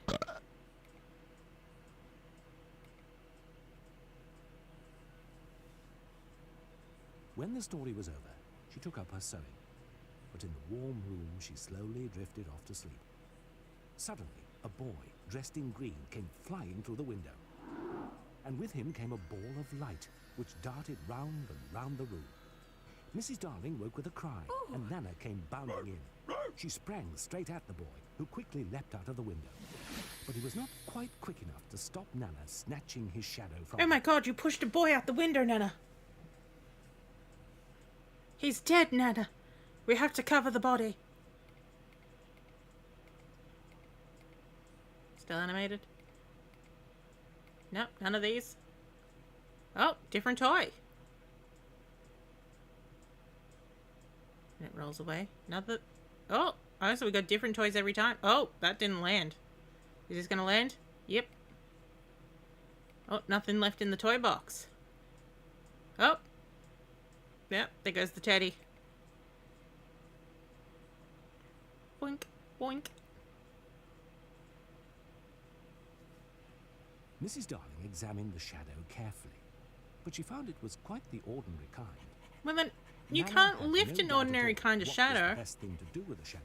She wanted to hang it out of the window. It was as if she was saying, he is sure to come back for it. Let us put it where he can get it easily without disturbing the children. But Mrs. Darling did not want to leave it hanging out of the window. Well, she didn't speak dog. She thought it looked so like the washing, and if she hung it out, it would lower the whole tone of the house. Instead, she rolled it up and put it away in a drawer. She decided not to tell her husband what had happened. She knew all he would say would be, That's what comes of having a dog for a nurse. It's your crazy idea. I said let's hire a woman.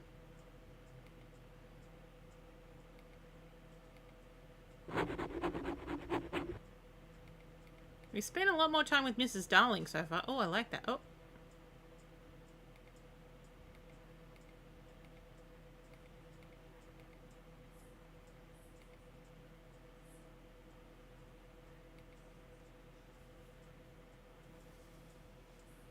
The next night, as the children slept, a bright light came in through the window, Not sure. searching here, there, and everywhere for Peter's shadow. It was really a tiny fairy. She was called Tinkerbell because she talked in little bell It was sounds. really an animated gif. A moment later, in came Peter. Tinkerbell, where are you? He called softly. Do come out of that jug and tell me where they put my shadow. But the He jug was looks answered like... by the loveliest tinkle of golden bells. Jug looks like it's got tits on It it. was Tink telling him in fairy language that his shadow was in the drawer.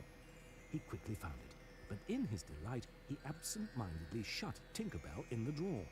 Then, try as he might, he could not get his shadow to stay on. And forgot about Tink the entire He time. was so upset, he burst into tears. Aww. Poor little blighter. Tinkerbell was created after J.M. Barrie's young friend Michael Davies saw a twinkle of light from a lantern in the days where Peter Pan's story was first taking shapes.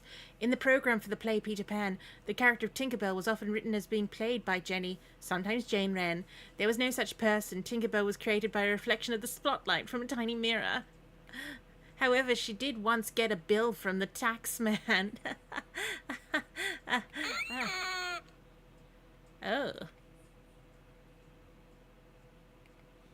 Oh.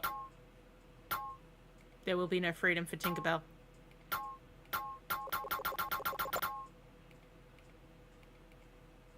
Okay, the boy's crying.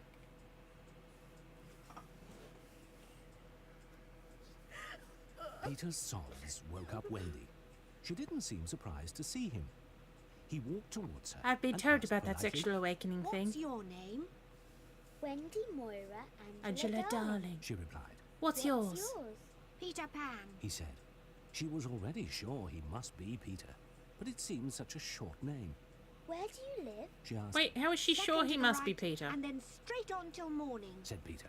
What a funny address. What a funny address. She said. Is that what they put on letters? Don't get any letters. He said, and she wished she hadn't asked. But doesn't your mother get letters? Asked Wendy. She wished she hadn't asked, but she's going to ask more. Said. He felt he didn't need a mother. Oh, Peter, no wonder you were crying. Said Wendy. That made Peter cross. I wasn't crying about mothers. He said. I was crying because I can't get my shadow to stick on. Luckily, Wendy knew what to do. It must be sewn on, she said. A strange thing for her to suggest. I suppose it is fabric light. Whoa, wait, where are you going? Come back, come back, come back. He's like, I'm getting away from where you're clicking.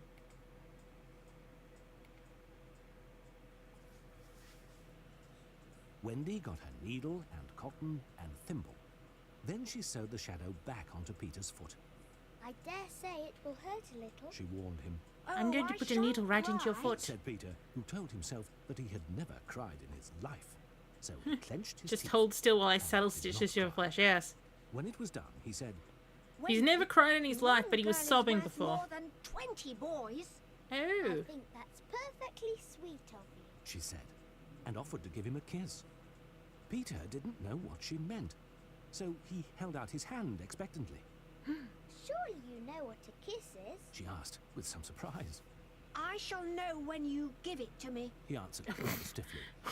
Wendy didn't want to hurt his feelings, so she gave him her thimble. Sorry, it's just the way that he said when you give it to me was just very... Said, whew. taking an acorn and dropping it in her hand. Very politely, she said that she would wear his kiss on a chain round her neck. It was lucky that she did put it on a chain. One day soon, it was to save her life. Tell me about a thimble.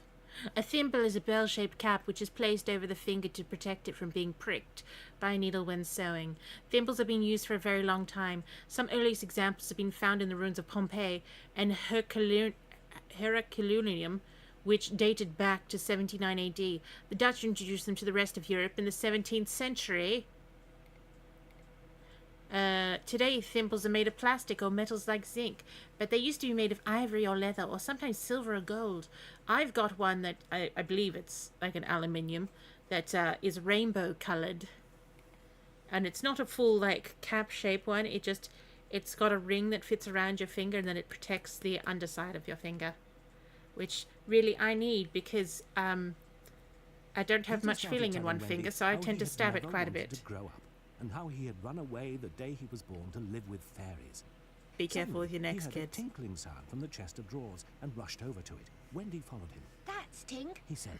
That's a fairy language. What is she doing in my underpant drawer? About the nursery in a fury. Oh, the lovely thing! Cried Wendy, but Tinkerbell was jealous of Wendy for being Peter's friend and tinkled back rudely. Peter ignored her. I live in the Neverland now. He said. With the lost boys. There are no they lost fell out girls. of their prams as babies. No one collected them, so they were taken to Neverland. And yet somehow they There are aged no from that girls, point. girls are too clever to fall out of prams. There are more facts here than I remember in Peter Pan. You mean just in general, or that? Because like I feel like a lot of us, you know, like we know the story of Peter Pan, but we don't really know the wording as much. Pram is an abbreviation of preambulator. It can have other meanings, but is mainly used for a baby's carriage. The first pram was invented by English artist William Kent for William Cavendish, the third Duke of Devonshire. In 1922, Buckley's of Birmingham produced a motorized preambulator. Today, the baby buggy, the baby bugger is more bugger. The baby buggy, don't want to mix those up, is more often used, being lighter and easier to fold up when going in a car or public transport. Come here, Tink. Oh, Tink's angry at me.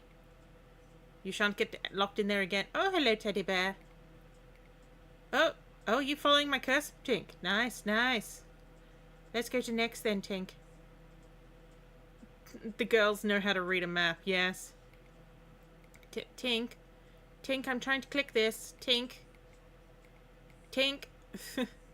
You're in my way, Tinkerbell. Peter said, One night, I came to the window to hear your mother's stories. She told a lovely one about a prince who couldn't find a lady who wore a glass slipper. Oh, Peter, said Wendy.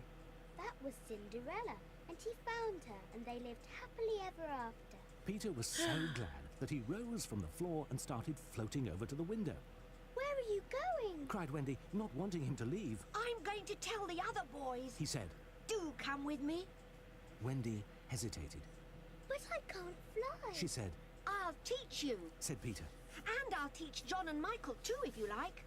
Oh, how but lovely. I don't want them to come with us, honestly. To her brothers straight away. Wake up! She called. Sell Tinkerbell to Samantha Conan Doyle.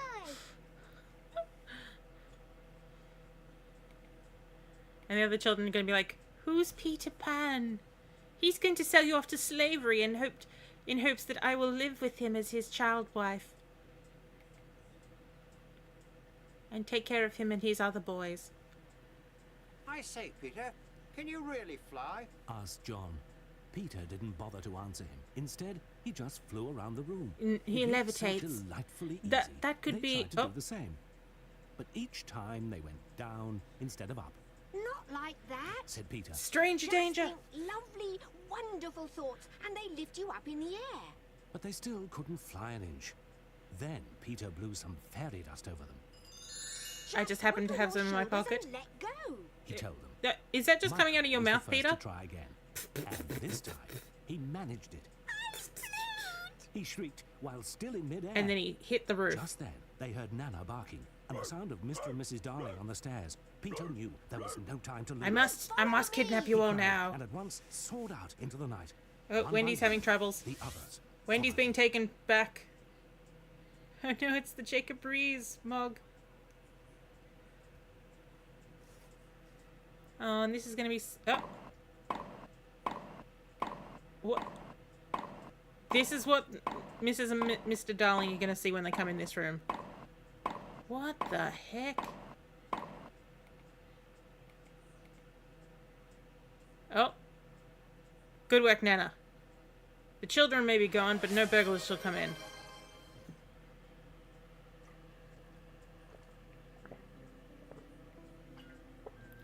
What fun they had on the way to the Neverland. Just missing the tops of tall trees. This is narrowly click and avoiding play. lofty church spires. Peter even showed them how they could sleep in the air and just float along. Tell him to stop showing off, said John, which didn't please Wendy. Like, originally they were making, like, really simple ones like Goldilocks and, the Gingerbread Man, which was really if weird. Worst came to the worst, all they had to do was to fly straight on. For the world was round, and so in time they must come back to their own window. You know, I've worked it out what this voice, it kind of reminds me a bit of, Carrie Yules. You know, what's it called, Wesley from Princess Bride. But not got enough inflection upwards to make him Carrie Yules. Ah!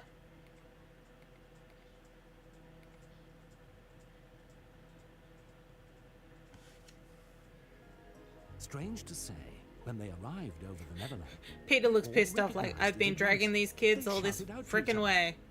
Look, John, there's the lagoon. Michael, there's your wigwam. Wendy, look at the turtles! But their progress through the air began to get slower and slower. It was as if they were pushing their way through hostile forces, They don't want us to land. said Peter. But when Wendy asked him, he wouldn't say who they were. Then, There's a pirate down there. Who is the captain? asked John, and Peter answered, Hook. Why? Turtles. What are you going to tell me about turtles? Turtles are reptiles that are from the same family as tortoises and terrapins. They usually, but not always, live in water and have a hard shell. The growth rings on the scales of their shell can show the age of the turtle like tree rings.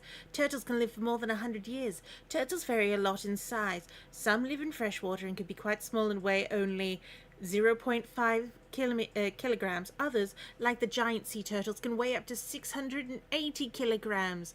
There have been turtles on Earth for over 200 million years. That is a very heavy turtle. A pirate is someone who robs at seas. Their official definition in 1696, 200 years earlier, was robbery within jurisdiction, legal authority of the Admiralty. The Admiralty was responsible for the punishment of crimes on the sea and waterways to the low tide mark. Above that, where the civil courts took over. That is why when pirates were caught and sentenced to death, they were hung from the scaffolds below the tide level to show that crime had been committed at sea. Oh, I didn't know that bit. That's interesting. Very interesting indeed. Turtles are delicious and easy to catch. Yes, and I know that there's I can't remember which turtle it is. It's been eaten out of extinction, but they were basically, these specific turtles, I don't know if all turtles do it, but these specific turtles, they could drink like seawater and it would purify it to normal water. So these turtles were forced to drink water, and they would cut the turtle open for the pure water that would come out. And then they would eat the turtle because they were like, it's the most delicious meat on the entire earth. Hides all the turtles, yeah. And that was like, like the not the pirates. These were the Admiralty that would have been doing it for long treks and such. Pirates are cheerful party performers. If you meet a pirate, give them a hug. Aww. And then tell your local Admiralty that you know where some are hiding. Michael began to cry, and John Okay. could only speak in Pay attention, because I'm only going to say this once. No hooking, no drugs. When you're on stage, you can only move like this. He was Blackbeard's Okay? bosun.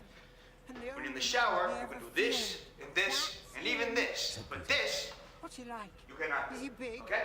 Not so big It as was he a QI antidote, and I think it was from the Galapagos, but I don't know if it was the actual Galapagos turtle. Yes, me. Because I think there are a couple out that way. Cut off. His right hand. And the British Navy love drinking turtle piss. Can't he just? He has an iron hook instead of a right hand. He claws with it. I'll read this out for us Every when boy they're who serves done. under me has to promise Because the this. rules went over it. If we meet Hook in open fight, you must leave him to me. I promise. Promise. John said, loyally. Loyally. Michael began to cry, and John could only speak in gulps, for they all seemed to know who Hook was. He's the worst of them all, John whispered. He was Blackbeard's bosun, and that was the only man Who actually read that? That's him, said Peter. What's he like? Is he big? Not so big as he was, replied Peter. I cut off a bit of him. Excuse, I can't read it. Sharply. What bit did you cut off? His right hand. Oh, he can't fight now? Oh, can't he just? He has an iron hook instead of a right hand. He claws with it. Every boy who serves after me has to promise me this. Or girl, if we meet Hook in open fight, you must leave him to me. I promise, said John loyally. Blackbeard was a real pirate who terrified the sailors of the 18th century. He was a fearsome sight, and when he went into battle, he put smouldering gunpowder fuses under his hat so that he appeared surrounded by black smoke. Blackbeard's real name was Edward Teach. He was born in England and was said to have 14 wives. That's not if you believe our flag means death. It's a very different story. He was cruel to both his victims and his crew. He shot one of his crew just to show him he was still boss. He was killed in 1718 by the British Navy. A boatswain is an abbreviation for boatswain. A boatswain is an officer on a ship who is in charge of the sails, rigging, and so forth. He would call his men to the duties with a whistle. Even when the words were written as full as boatswain, it was usually pronounced as bosun. Sometimes you might see it, the Old English, as bosun, which might be one of the oddest looking words in the English language. Had no idea Blackbeard was a Mormon. Again, not if you've seen the Our Flag Means Death version. I love Our Flag Means Death. Arthur and I need to watch season 2 of that, because we've only seen season 1. Meanwhile, the return of Peter Pan had woken the Neverland and stirred all its inhabitants into life. Blackbeard's beard was actually a wig. You would hear the whole island throbbing. The Lost Boys were out and about looking for Peter, their captain. There are the twins, then Nibs, Curly, Slightly, and Tootles. Poor Tootles. Take care. There is danger in the air for you I don't know if Leggy's still here. Is bent on mischief. She But is on the lookout we're for currently a boy playing who can be easily tricked. What's it called? So we're playing Vampire the Masquerade with Darth Helmet. And I'm playing a Southern Belle vampire. I'm called Bettina Anna. I'm rich. I'm very good at persuasion and all that, but if I get into battle, I frenzy a lot. I'm very bloodthirsty. Oopsie. Leggy's character has a long nickname that he's known as, which sometimes just gets shortened to Toots. So Bettina Anna keeps referring to him as Tootles.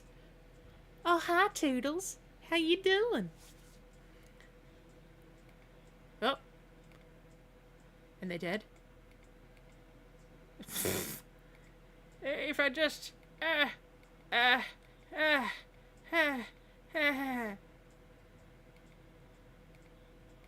oh. These boys are just fingering.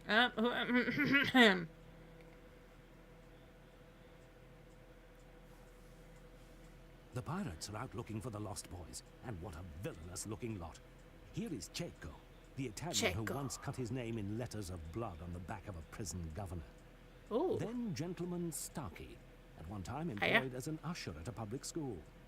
And the Irish boatswain Smee, oddly friendly and gentle, and the only man Long John Silver ever feared. Bullshit. And last comes Captain James Hook himself. This is the terrible man against whom Peter Pan is to battle. Who will win? No, I'm sorry. I don't think I've ever, had that come into my brain, that Long John Silver was afraid of Smee. Because that sounds so wrong. I want to Google it now. And also, what does an usher at a public school do? What, tell you which classroom you go to? Is that his entire job? So if we're talking about, say, Skeleton Crew, which is... the Skeleton Crew, for Star Wars. It's got a little treasure planet-y about it because the robot that's on the ship is called SM-33. So Smee. But they have... Sausages frying in a pan. All of a sudden, one went bang. It just went bang. What was I gonna say? But they had robots that was like, please go to your classroom. So I guess maybe that is ushers.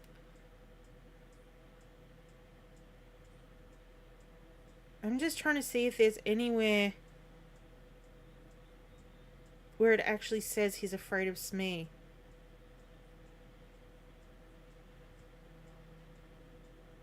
Show results with Smee. It has to be with Smee. I know why Long John Silver was scared. Not scared, was feared. No, they're just bringing up a whole heap of, Skeleton Crew things. I've never heard... I've never heard, Long John Silver being scared of Smee. Nowadays, the word usher is mostly used as a doorman.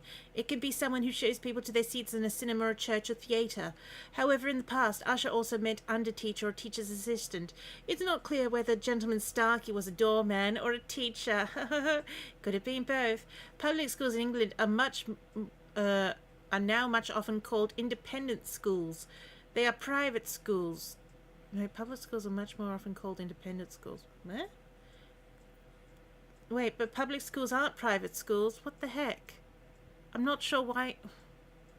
He wasn't afraid of underwear that wasn't made of precious metals. Yikes.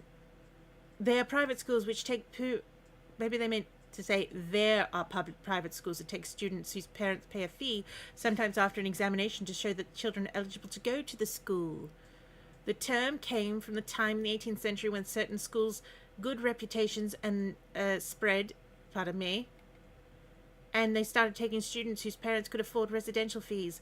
They were called public as opposed to local schools. But I thought public... Okay, this might be different in Australia, but... And I think even then we still also have fees, but because, you know, education is a right. That if you are, you know, unable to pay for school, public school is mostly paid for. Like, you might need to pay for some uniforms and such, but the government pays for most of the schooling. Long John Silver was the name of the leader of the pirates in Robert Louis Stevenson's famous book Treasure Island. He had a wooden leg and a parrot called Captain Flint, who would squawk, "Pieces of 8, pieces of 8." The adventures of Jim Hawkins, Long John Silver, and the rest of the crew of the good ship Hispaniola is one of the most famous pirate stories ever written. It's available in the Living Classics from Europlay Software, and that is coming up on UK public schools are same as private schools here. Oh, hello? Cool, blimey. And on the trail of the pirates are the Redskins creeping silently down the warpath. We don't need to call them They carry that. tomahawks and knives, and their bodies gleam with paint and oil. Leading them is the bravest of the brave, Great Big Little Panther. And there, in the rear, which is the place of greatest danger, is Tiger Lily, who is a princess in her own right. Last comes a gigantic crocodile. And he, I'm sorry, what? hungriest of them all. He's We part shall of their soon see progression? who is his intended dinner. I'm gonna eat everybody. Oh, thank you. It is not correct to refer to the original people of America's Redskins these days, although when Peter Pan was written it was quite common and it was quite wrong. The Northern American Indians do not have red skins, but are more reddish brown than the pale Europeans who came over to America and settled there. A tomahawk is a kind of light war axe used by North American Indians. The word tomahawk comes from the Algonquian word otamahawk, meaning to knock down. Early tomahawks were made by tying a stone head to a handle. After European settlers came, they were made of iron. By the pardon me. Is it... I think... What's that called? If they know it's racism and mention it in a footnote, but I suppose if they're like... If they had further down said, like, you know, these are the actual words of the book, which I'm pretty sure the book is longer than this, so this is this most likely has been condensed. I mean, they really can't put to the story, this is racist term. They could have, you know, updated the language a little bit, you know. Yeah. What was it, tomahawks? By the 19th century, they also had versions with the pipe bowl used for ceremonial purposes. What? Why would they have a tomahawk that needed a pipe bowl in it? Tomahawks are rarely thrown in combat. Crocodiles are one of the family of the 15 species of large armored reptiles found throughout the tropics. They live mostly on the banks of the streams, lakes, and swamps. The largest can grow up to 7.5 meters, although most are about 3.6 meters. Crocodiles are surprisingly good mothers. They lay 30 to 70 eggs at a time. Jesus. And watch over them until they hatch. Then the mother carries the babies in her mouth to the water. Crocodiles kill more people in Africa every year than any other animal. Okay, good to... Oh. Good to know. Oh, we're very stab happy. Oh. Why? Why is she just throwing love around? Sometimes 3, sometimes 2.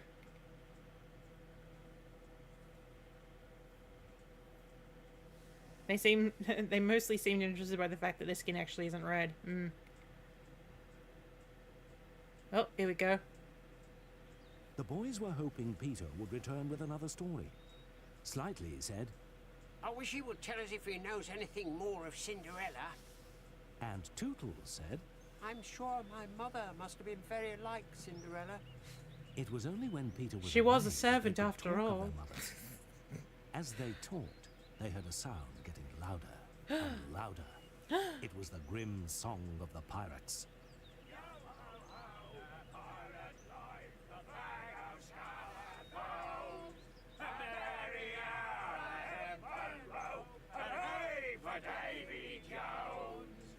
At once, the lost boys. But where are they? I'll tell you. They are already safely in their home underground. Look at the trees. Each has a hollow trunk as large as a boy. No wonder Hook has never been able to find them. Oh. I'm certain that that is not how it's written in the book, because I feel it would be very strange for them to say, look at the trees, when, you know, you can't actually see what they're talking about. Hello, little boy. Oh, a little rabbit from this one. Oh, I can make multiple rabbits. So many rabbits. Oh, I ran out of rabbits. Oh, no, I got more. An army of rabbits. Hey, you, stick your head back in. All right, let's see yo ho ho ho. The popular picture of black pirate flag with white skull and crossbones was only one of the range of similar flags that pirates used. A pirate chief would often design his own flag with an image, such as a skeleton with an hourglass in one hand, a dart in the heart, and 3 drops of blood on the other, Blackbeard in 1723, or a skull with crossed swords, Jack Rackham in 1718. Ooh, the fate of any pirate caught by the Navy was to be tried, and if found guilty, to be hanged. The hempen rope was one used by the hangmen to execute them. Hemp was particularly strong and long-lasting fiber, which is why it is used for rope. The plant originally came from Central Asia, and records show it to be used for fiber in China in 2800 BC. The fibers are over 1.8 meters long, but do not bleach easily, so stay greeny grey-brown. Gonna rabbit crash the game. No, we survived. Davy Jones is a sailor's name for an unlucky spirit or sea devil. It's not clear where the name came from, but it is possibly from Duffy, a West Indian spirit, and Jonah, the character in the Old Testament of a Bible who was swallowed by a whale. In the 18th century, Davy Jones' locker was a common term for the bottom of the sea, or for the grave of those drowned and buried at sea. Duffy Jonah? I think you're just grasping for straws there, mate.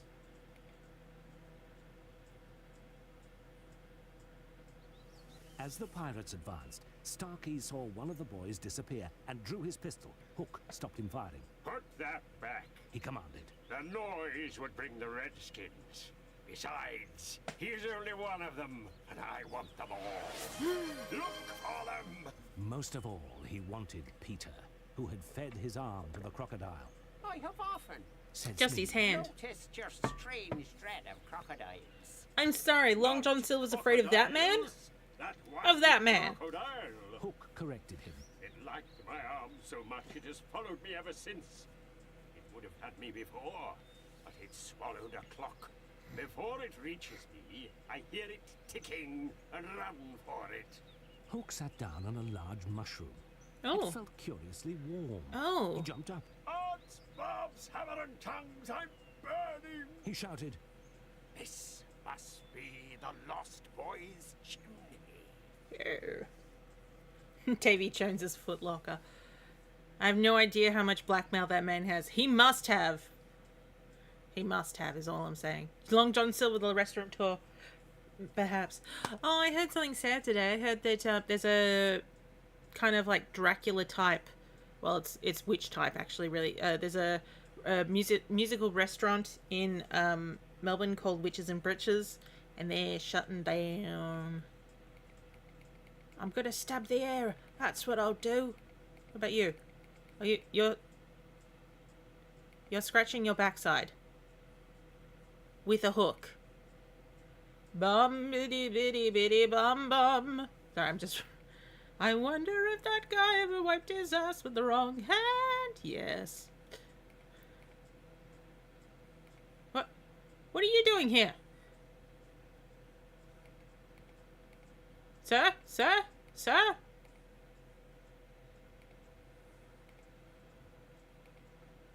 It was quite a complicated job to load and fire a pistol. First you had to put in the gunpowder, then ram down the lead ball with wadding to make it a tight fit. Then a small amount of gunpowder goes in the priming pan. When the trigger is pulled, the flint makes a spark to light the priming powder, which in turn burns in a flash setting in the main charge, and firing out the shot. Only one shot can be fired at a time. Pistols were not very accurate and often misfired. I mean, like, it is the last one. So, like, they're like, we must have been doing something right. Although the article I was reading didn't actually say why it was closing down. They was just like, the demolition order has been signed, and it's like, but is there something wrong with the building? Couldn't you just move? You said you're still popular. It was much bigger than any they had seen before. Smee tried to pull it up. It came away in his hands, for it had no roots. Oh. Stranger still, smoke began to come out of the hole in the ground. And more than smoke, they could hear the voices of children chattering. And smoking, apparently. Say Peter Pan's away, said Smee. Hook nodded. I have a plan, he said. We'll cook a rich cake with green sugar. I'm sorry, green sugar? Ashore. The boys will find it and gobble it up. Having no mother, they don't know how dangerous it is to eat rich, damp cake. They will die. And he burst into laughter. But he stopped short when another sound was heard, louder and louder. Tick, tick, tick, tick. Hook stood shuddering.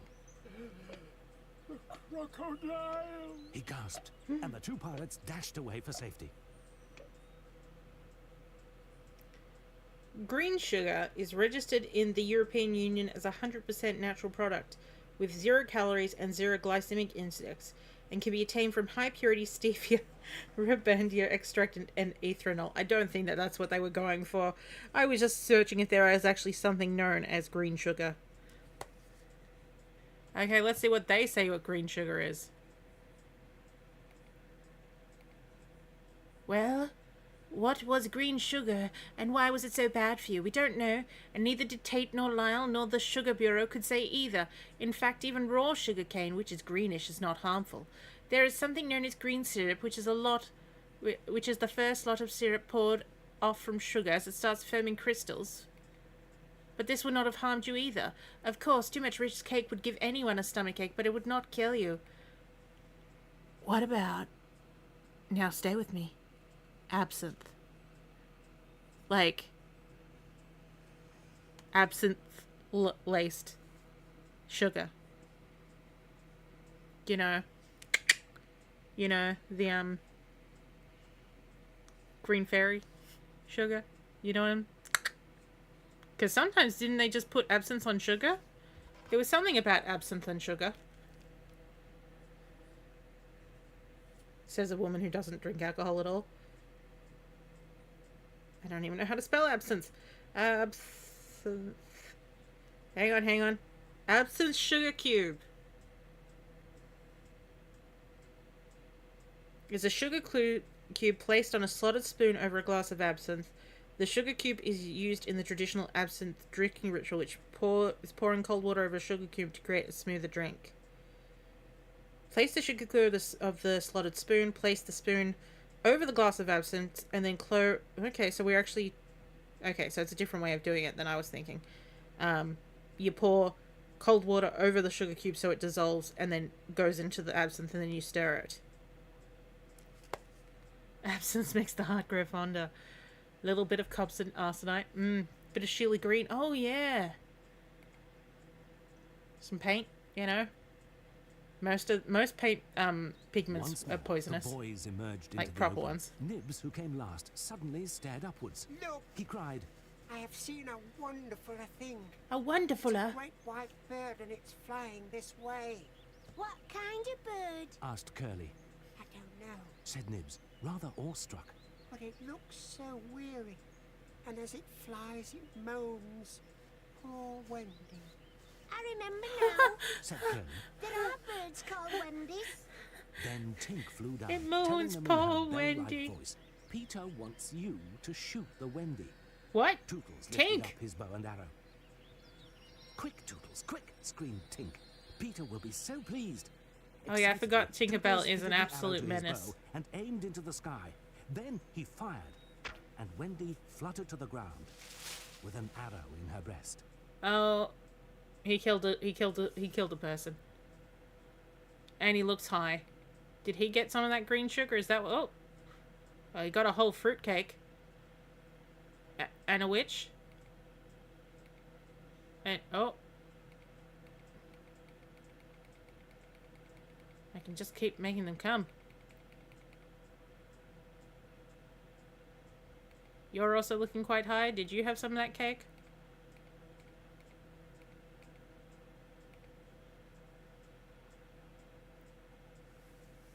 Tinkerbell at once darted into the trees and disappeared.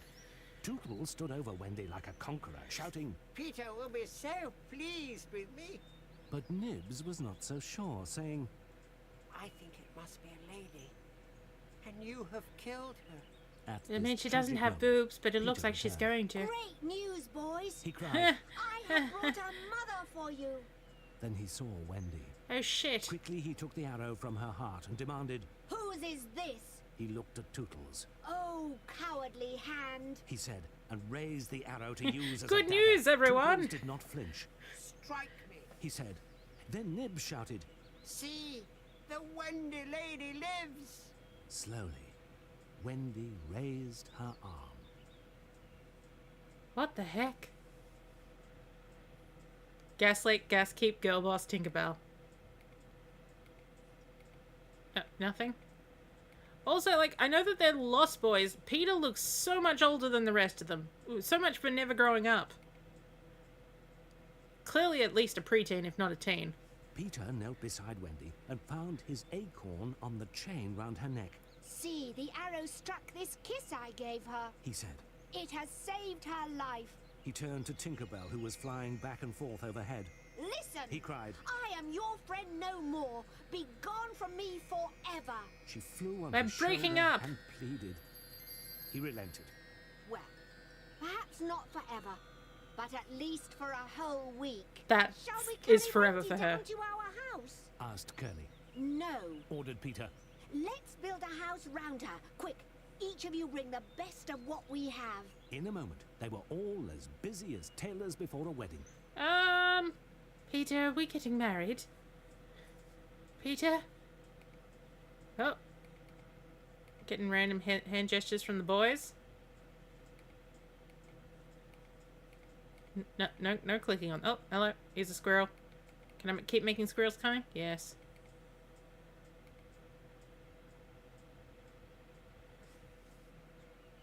While they were preparing the ground for Wendy's house, who should appear but John and Michael?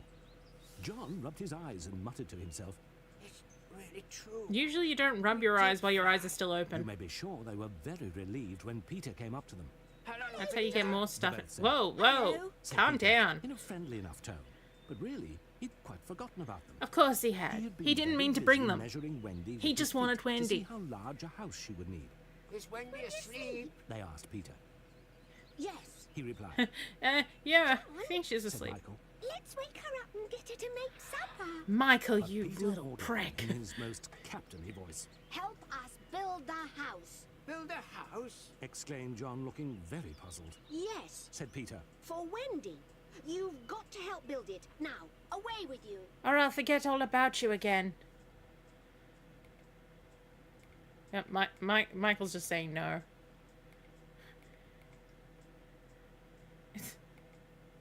Yeah. You're just putting stuff on your eyes. Although, the way you're looking at Peter's like, hey. Hey.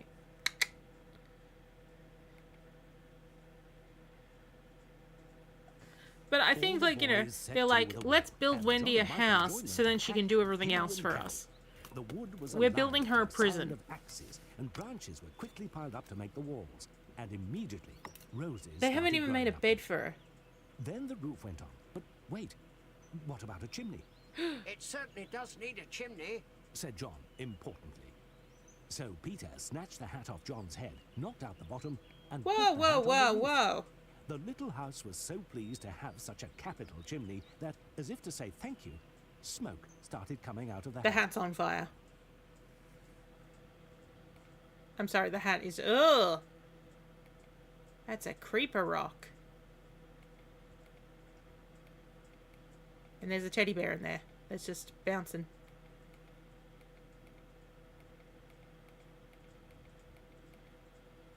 Where's the smoke coming from? Yeah, there's no fire in there. There's no furniture. That's where I was like, the hat must be on fire. Now, all that remained to do was to knock at the door. All look your best. Peter warned them. First Magical head of impressions are smoke. awfully important. He was glad no one asked him what first impressions were. They were all Like, too as busy if looking Peter their knows. best. He knocked politely. Now, the wood was as still as the children. Not a sound could be heard, except from Tinkerbell, who was watching them from a branch and openly sneering. Then the door opened, and a lady came out. It was Wendy. She looked properly surprised, and this was just how they'd hoped she would look. What the heck? They cried. But I have no experience. She said, I have not birthed That anything. doesn't matter. said Peter. What we need is just a nice motherly person. Who can Very feed us and well. tell She us said. stories and... Come inside at once, you naughty children. I am sure your feet are damp. And before I put you to bed, I have just time to finish the story of Cinderella. Because I'd like to go home now, Peter, because this is crazy. This is crazy, Peter.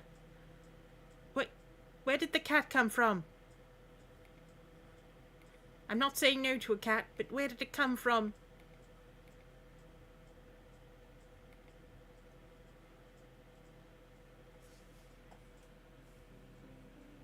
That was the first of many happy evenings they had with Wendy. Oh, She no. became their mother and took care of them. She fed them on breadfruit, yams, and bananas, washed down with Popo. Wait, washed down She with would what? spend every spare minute darning their clothes. She even stopped them eating the terrible pirate cake and so saved their Ew. lives. As time wore on, she worried little about her parents. She was, however, concerned that the boys were forgetting about them entirely. Still, they had a wonderful time and plenty of adventures. There was, for instance, the adventure at the lagoon. But that's for another time. No, seriously. How long is this going? Are you doing the entire book?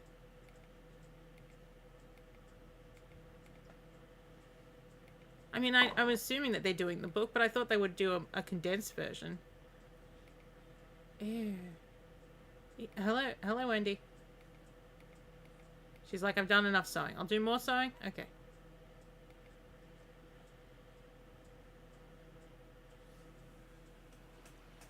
The Lost Boys would often spend long summer days in the mermaid's But lagoon, every day is summer. swimming or floating most of the time, and playing mermaid games in the water. Usually they would rest on a rock for half an Popo, hour don't after their call the midday cops, meal. kids. It was called Maruna's Rock, because evil captains would put sailors on it and leave them to drown when the tide rose. And it these kids are just disappeared hanging under out the on it. water. One day, as they rested in the sun, the sound of Look at all them muffled voices mermaids. could be heard approaching the rock. Peter sprang to his feet. He stood motionless, holding one hand to his ear. Pirates! He cried. Then Dive! the boys did as they were told. Then a boat arrived containing 2 of the pirates, Smee and Starkey. And with them, tied up hand and foot, was Tiger Lily. Sacre bleu. What's a mermaid? Mermaids or mermen, and mermen, are mythical creatures with the heads and upper bodies of human and the tail of a fish. In stories, mer people are sometimes friendly. Why is there a space between the P and the E. It looks like merp people. But more often their gifts would bring misfortune. Oh, sorry, I was reading that, ladies. Would bring misfortunes, and if angered, they would cause floods. If you saw one on a sea voyage, it was often an omen of a shipwreck.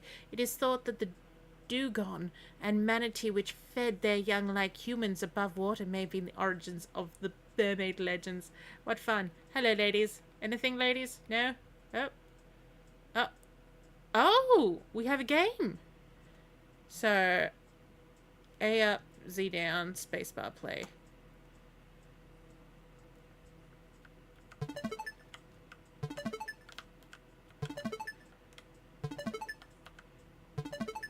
I mean, it's not a difficult game. Huh. Oh, I got 2 and 1.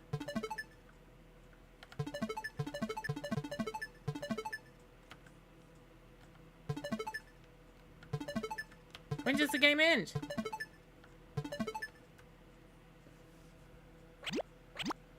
Oh, here's my score.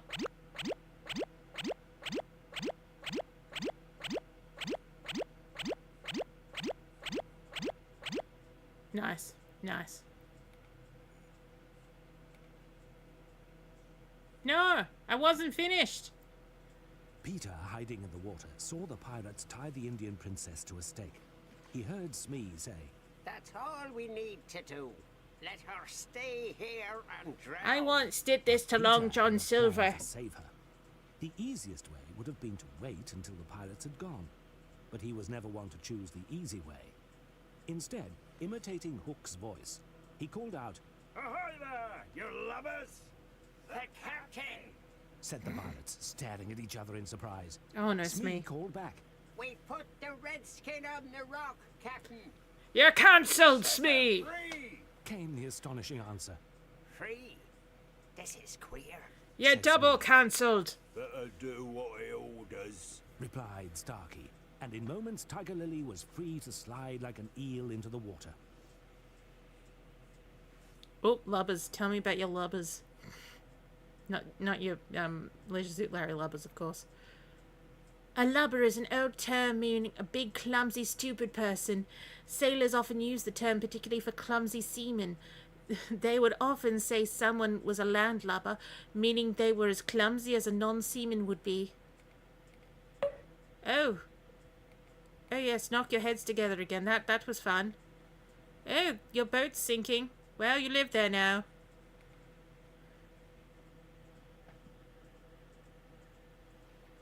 Peter was about to crow in triumph when another voice rang out. This time, it was the real Hook. Wait, where did he swam come up from? to the side of the boat and shouted, Where is the redskin? You said we were cancelled, Captain. It was just as you ordered. Let her go! Shouted Hook, his face black with rage. I gave no such order. The two pirates fidgeted uncomfortably. Hook raised his voice and screamed, Spirit that haunts this dark lagoon tonight, can you hear me?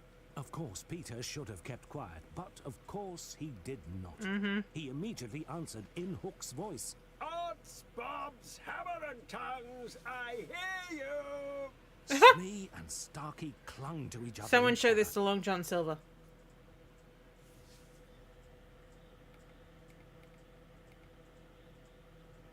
Oh. Oh! Oh.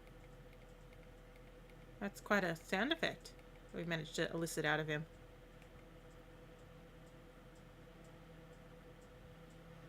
Hook shouted from behind the rock. Who are you, stranger? He demanded. The voice replied, I am James Hook, captain of the Jolly Roger. You are not! You are not! Hook cried. Brimstone and gall. Call the voice. Say that again, and I'll cast my anchor into you. Hook! Call the real captain. Have you another voice and another name? I have. Shouted Peter. Oh, Peter. So pleased he had kept the pilots guessing, he called out, I'm Peter Pan. He suddenly appeared above Hook, who swung his Whoa. claw at him and shouted, We have That's a bit close. Take him dead or alive! Twice the iron hand clawed at Peter, who defended himself bravely. Then, when it seemed he was going to win the fight, a very white-faced Hook turned and started rowing furiously towards his ship, closely followed by the crocodile. I mean... Oh yeah, tell me about your Jolly Roger. It is not clear why the skull and crossbones of a pirate flag should be known as Jolly Roger, but it has been suggested to have come from the French Joli Rouge, pretty red. One reason might be that the famous pirate Bartholomew Roberts wore a red coat and was called the Joli Rouge. Another reason could be because pirates would also fly a red flag when they went into battle to show no quarter would be given and they would fight to the death. Oh, hello. Brimstone is an old word for sulphur, a yellow chemical. Gall is a very bitter substance, much like produced by the liver, as in oak galls, which are used for tanning leather. Both brimstone and gall are associated with black magic and the devil, so this might be a mild way of swearing. Oh, and yes, he did swear, didn't he? Oh, Peter. Peter. Getting lucky tonight. Now, Wendy joined Peter on the How? boat. Oh, I suppose she saw can that fly. He had been badly injured. Look, said Peter. the water's rising. This rock will soon be covered. Hook has wounded me. I can neither swim nor fly. Do you mean we shall both be drowned?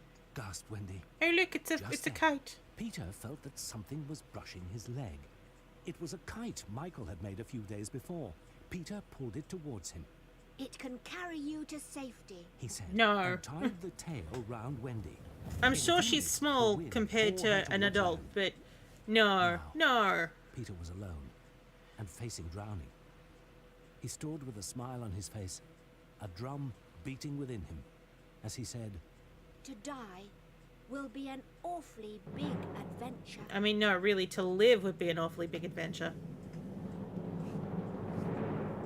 To die is a really short, quick one. As he stood watching Wendy carried away, something floated towards him. As it came nearer, he saw it was a never bird paddling towards him on its nest. Hello. She had come to save him by giving him her nest, but he didn't understand. What are you quacking about? Peter asked, getting rather irritated. I'm surprised he's not getting the bird giggles. tried to tell him to get into her nest and let it drift ashore with him in it. The bird seemed determined to save him. At last, she ran the nest aground and flew away, sacrificing her eggs for Peter. Oh, she's a Mormon, I now see. He understood what she wanted. At once, he picked up a hat left behind by Starkey, tucked the eggs into it, and watched as it floated away. The Neverbird was so pleased. And so was Peter, who got into the nest and let the tide take him back to the shore. Well, you had a nest, now you have a hat. Oh, they can replant themselves. Re-heal themselves? Reseal themselves.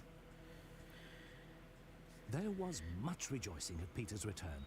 Since he had rescued Tiger Lily from a dreadful fate, there was nothing she and her braves would not do for him.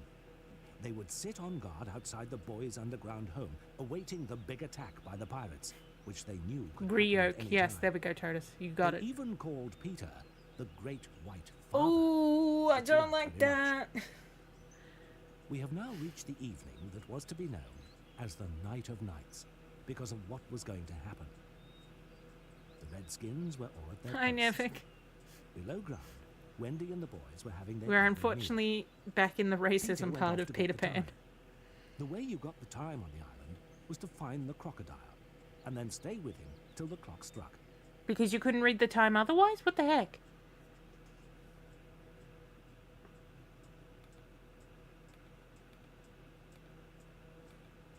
Oh, we're cooking wieners.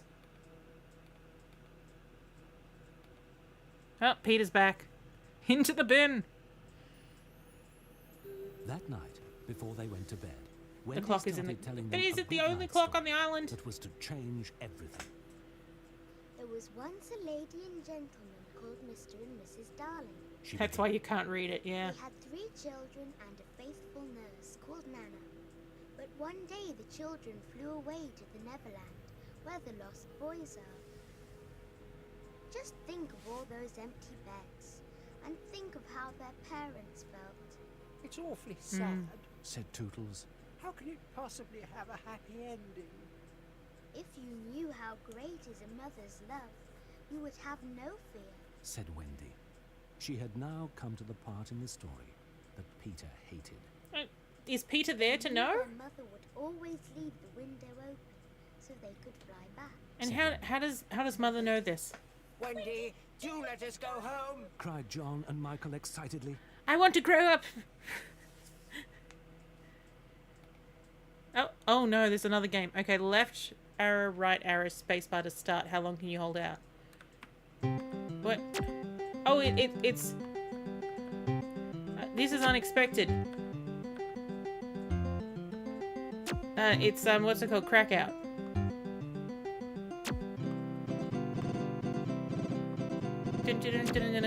What's this music?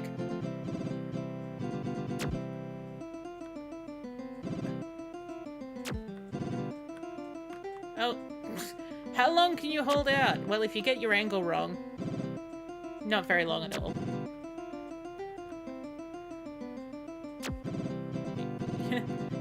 These are also click and play stock assets. I would not be surprised because I'm pretty sure, like, I don't know if they made click and play or if they just used it all the time.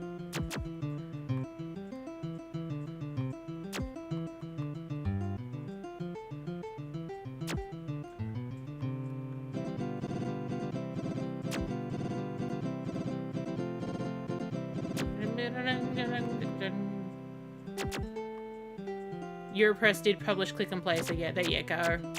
Oh, beautiful.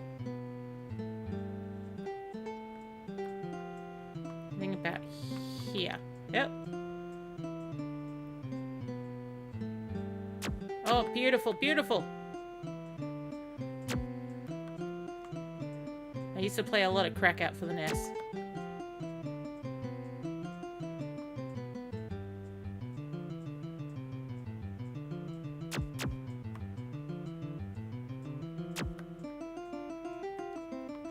The physics aren't quite right. They're close, but you're supposed to be able to, like, bounce these off. Yeah, see, like, that shouldn't have gone straight up. It should have gone at an angle.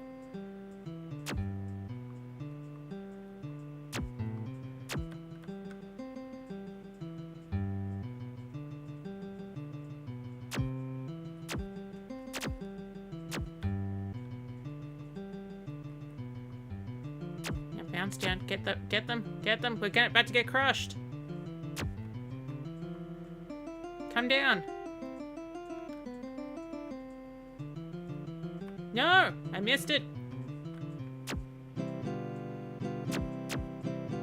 Oh, they're below. Game over. Still. Yeah, so no deflection based on paddle position, yeah. Go at once. Said Wendy. Peter, will you make the necessary arrangements? Peter, oh, hiding he's his pissed. anger, went to ask the Redskins to guide them out of the forest. That's But the lost not any boys were better. terrified Oh, of at losing least they were Wendy. guiding him out, yeah. Keep her here. I chain her up. Oh, Wendy thought quickly jeez. and said, If you all come, my mother and father will adopt you. then they all shouted for I joy. think it is a girl though, but yeah. We'll see when the Peter returned, credits they come up. begged him. Peter, can we all go? Bitterly, he agreed. Peter doesn't want to go. Tinkerbell will take you across the sea. He said, Wait, This was the worst idea I he had. held out his hand to say goodbye. Wendy took it and noticed there was no indication that he would prefer a thimble. lead the way, Tinkerbell. He called, and she darted up the nearest tree. But no one followed her, for suddenly the air above them was rent with the clash of steel as the pirates made their dreadful attack on the Redskins. Oh shit. Guess what? You get to stay. I almost called you Mary. Oh.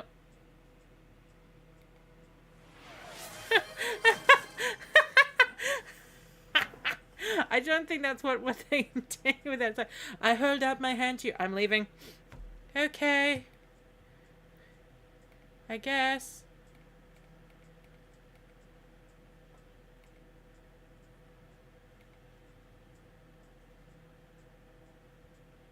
Tiger Lily and Panther had managed to escape the pirates, but Captain Hook was not very interested in them.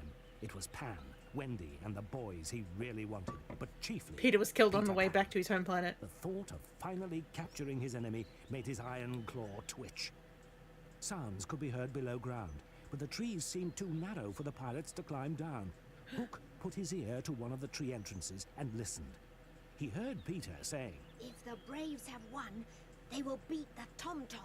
Hook looked across at Smee, who was sitting on a drum the Indians had left behind, and signaled him to beat it.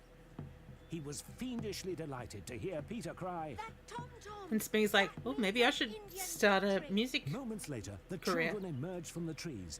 They ran right into the waiting pirates and were captured. Tell me about the tom-tom. A tom-tom is a kind of drum, particularly the sort of small, deep drums of the North American Indians and in Africa, India and China. A tom-tom's usually struck with the bare hand to produce a short, hollow sound. The tom-toms were used in jazz bands and in rock and pop groups, are usually more struck with snare drumsticks. I was still reading, thank you very much. Tom-toms can be opened at one end or have two drum heads and can be tuned to a certain pitch. My brother has a tom-tom. Actually, I don't know if he still has it. I think he sold his drums. Peter was He had still a below big drum ground kit. and knew nothing of what had been happening. Believing himself safe, he drifted off to sleep. He was thus defenseless when Hook, finding one of the tree holes just big enough for him, crept down and found him. For a moment, Hook paused. Then he caught sight of Peter's medicine cup. From his pocket, he pulled a So this bottle must of definitely be a deadly bridge poison, because which he the carried in sense case he that was I'm pretty sure the medicine bottle didn't poured it really into the show cup, up until Wendy just a was sigh like, everyone should take medicine. Moments later, Peter was awakened by the arrival of Tinkerbell. who He's was put very poison in your excited. booze. What is it? He asked. Out with it. She told him of the captured children. Wendy's on the pirate Left ship. He cried, defend I'll Celeste. rescue her. Then he remembered he had promised Wendy he would always take his medicine. No, and no. picked up the cup. Tink furiously tinkled a warning at him. Poisoned? By whom? He asked, but he still Oh. ignored her and raised the cup to his lips. I Tinkerbell don't remember darted between Tinkerbell his going lips into and his the cup mouth to drink and the drained drink it. every drop of it. Tinkerbell, that's my medicine. Oh, Wendy always told me that he'd drink my medicine. Little did she know it was gin.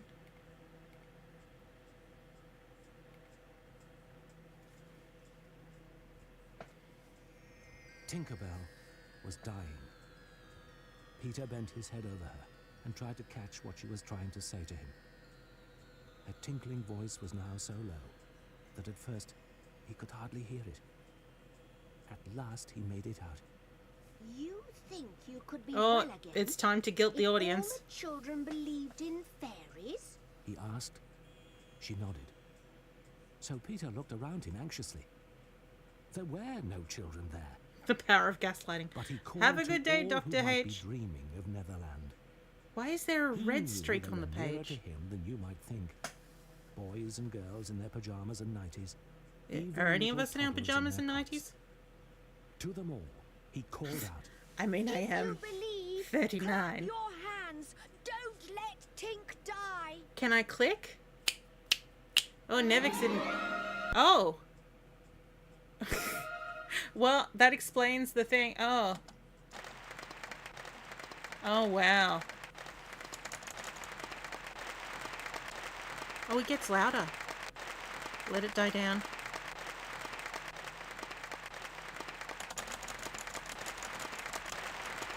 There you go. There's She your guilt. heard cries of yes, and her light brightened. Then, gradually, came the sound of clapping from around the world. Everyone had the clap. Tink was saved. Her voice grew stronger. Then she flashed So through the many room, chlamydia more merry and impudent than sentences ever. were open. Peter, dagger in hand, Oh my! cried, Now to rescue Wendy. It's Hook That or me that this that is time. a terrifying image to be faced with. Just him with his eyes wide like that with that knife. Ah! Oh no! Okay. Oh.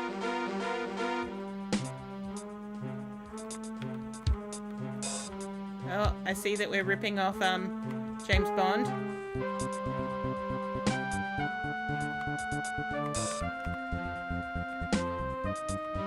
In terms of the music.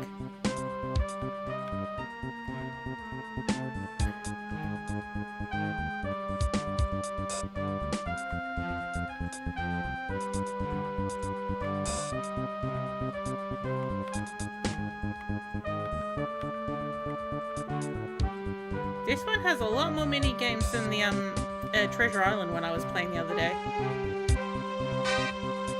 But then oh, game over. No, I don't want to play it again. Let me out of here. Hook's ship, the Jolly Roger, was lying at anchor in Kidd's Creek. For Hook himself, this was his moment of triumph. By now, Peter would be dead, and soon he would make the boys walk the plank. And that would be the end of them. Ew. Wendy, tied to the mast, was disgusted to be on such a filthy ship. She could see that it had not been scrubbed for years. She felt like writing with her finger on one of the grimy portholes. Dirty pig. Smee sidled up to her. See here, honey. He whispered. I'll save them if you'll be my mother. That's what I call me girlfriend. No children at all. Oh, you're one of those women. Wendy hoped that they would take their last little walk, like gentlemen. But suddenly there came a sound. It was the terrible tick, tick, tick. No talk? Crocodile.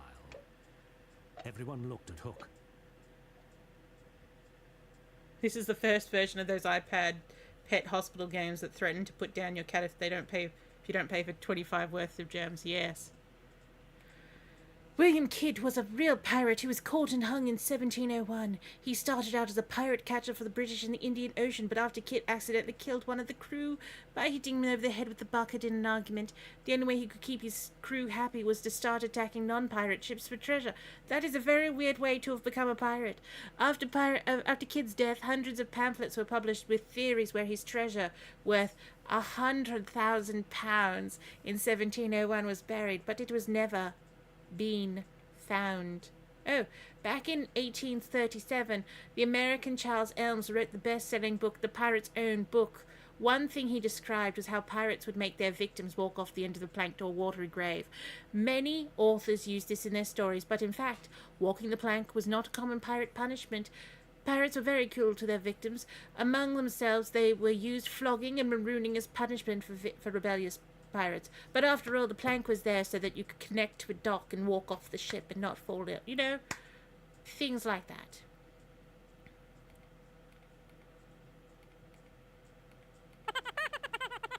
Good Lord.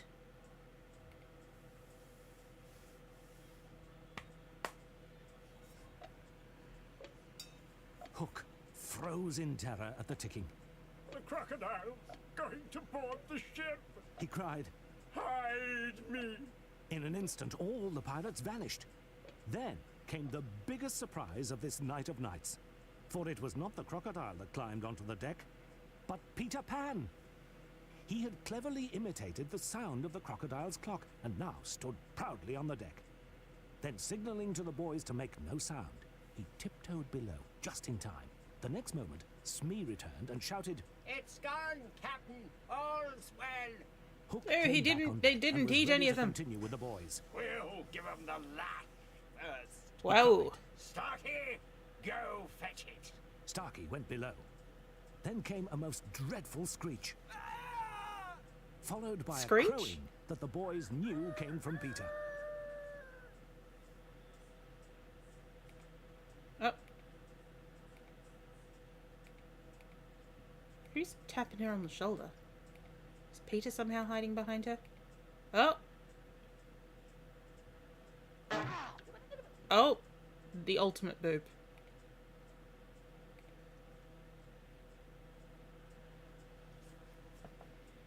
When Starkey failed to return, the pirate's blood froze. The captain's as black as a pit, Said Smee. There's something terrible in there. It sounded like he said the captain is as black as a pit. Smee, growled Hook. go and fetch me that doodle-doo. but Smee backed away. While Hook wondered what to do next, Peter found another way out of the cabin and went on deck and cut Wendy's bonds. Then, taking her cloak, he stood in her place while Wendy hid behind the boys. Then Hook cried, I've thought it out. There's never any luck on a pirate ship with a girl aboard. Oh, rude. Fling her in the sea. To Wendy, he shouted, Are we not worried about the courageous Native Americans who laid down their lives? Apparently not. Came a voice from the cloak. Peter Pan, the Avenger! Peter dropped the cloak and with sword in hand called, Out, boys, and at 'em! Then, facing I would Hook, kind of he really cried, like Boys, this man a is feminist Hook slant was of no this match where for Peter, who Wendy knocked his saves sword out of everyone his hand. herself and then be like, Peter, you haven't been taught, mate. You gotta learn.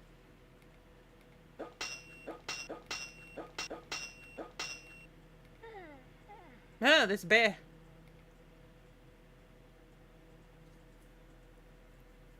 Now that he had no sword to fight with, Hook realized there was no hope left. But he was not quite Wendy starts finished a yet, Sunday school. and he was determined to see Peter in bad form while there was still life in him. Abandoning the fight, he rushed into the cabin where he kept the Jolly Roger's store Oh. of gunpowder and set light to it.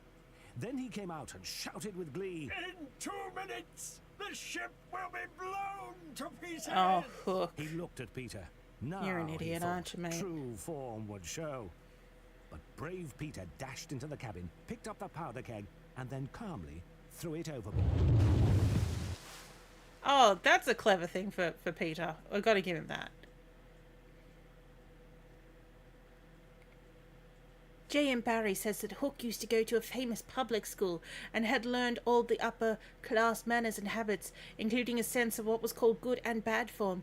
Good form was what made people acceptable, liked, and the right sort of people. Bad form was like cheating, being vain, hurting those smaller or weaker than yourself, or so on. Peter always wanted to catch Peter out because he always had a suspicion that Peter had better form than himself and wanted to be like, he's not that great. He's just as much as a shithead as I am. And really, he just needs to see Peter at home to be like, yes, you are a bad one. Gunpowder was used to fire muskets, pistols, and cannons. It was stored in barrels and transferred to smaller containers such as tins or powder horns as needed. It was protected from damp and it would not fire. A keg is also a small barrel.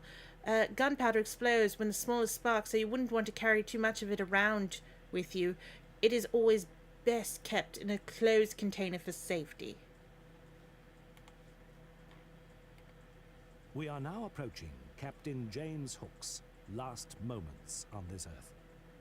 Seeing Peter advancing on him with his dagger, he sprang onto the plank prepared for the boys. Oh! Had he looked about him more closely, he would have seen the hungry crocodile rather impatiently waiting for him in the water far below. Instead, however, he looked back at Peter. Then he bent over, inviting a kick instead of a stab from the deadly dagger. Peter obliged. Yeah, He swung kick his him in foot the ass. And in very ungentlemanly fashion, kicked the defeated pirate right over the side. As he fell, Hook jeeringly cried, So he got his wish. then went straight to the crocodile. Captain James Hook, farewell. He's big enough that the crocodile's probably choking on him.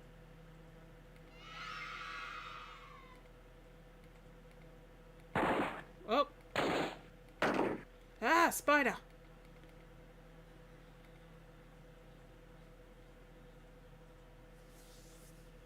Now the battle was over, and the ship was in the hands of the children. Next morning they were sailing for home. Peter, of course, was the captain and took his place at the wheel. I hope you'll all do your duty as gallant sailors. He called out. But I know you're the scum of the Gold Coast, and if you snap at me, Wait, they're in I'll tear you Queensland? apart. They're the scum They of Queensland? cheered him and set sail for the Azores. Once there, it would be a much shorter distance they would have to fly. They expected to be home a week on Thursday. Home. It seems a shame we should have neglected number 14 all this time. What, in the meantime, had been happening to Mr. and Mrs. Darling. They've been working on having some new children after the police said they had no idea how to find them. This section of the African coast, also a place in Australia, and also a place in Chicago, by the Gulf of Guinea, was known as the Gold Coast because it was an important source of gold. It stretched from Cape Three Points to the Volta River in the east. The Gold Coast was taken over by the British in the 19th century and became independent in the 1960s. It is now known as Ghana. The Azores was a group of islands in the Atlantic Ocean about 800 miles west of Portugal.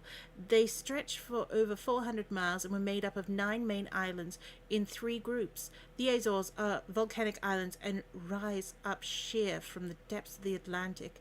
The seabed is 2.5 miles down, and the highest point is about 2,800 meters above sea level. The islands are rich in vegetation, and the surrounding seas are an important source of fish. Mrs. Darling had kept the house always ready for the children, and the window was always left open for them. And only Peter's She was returning. sure one day they would fly back home. That evening, Mrs. Darling had just left the nursery and didn't see Peter and Tink arrive. Quick, Tink, whispered Peter as Tink helped him Oh, close the window. Peter, you now, git. when Wendy comes, she will think her mother has barred her out. She will have to go back with me. Music could be heard coming from the room downstairs, and he peeped in to see Mrs. Darling playing Home Sweet Home. You'll never see Wendy again, lady. He cried. Oh, you're creepy. Then the music had stopped, and he peeped in again. Now he saw that 2 tears were sitting on Mrs. Darling's eyes. 2 more followed them. She's awfully fond of Wendy. And not her other children. Oh, because, of course, Peter Then doesn't he think of the other children. All right. He said, and flew up and opened the nursery window. Well, Come on, Tink. He they're called, not barged. We don't want any silly The children would have been and able they to both do it. flew away. So it was that when the children arrived, they found the window wide open and were able to fly in and get straight into their beds. Oh, yes. Home, sweet home. The words for Home Sweet Home were written by an American, John Payne, for his opera Clara, Maid of Milan. It was first performed in 1833. The tune had been written by Sir Henry Bishop. Because it had already appeared as the Cillian air, everyone thought it was a traditional folk tune. Sadly, Payne did not have a good life. He said how odd it was that he, who had never had a home or ever would have, would write such a song. Aww.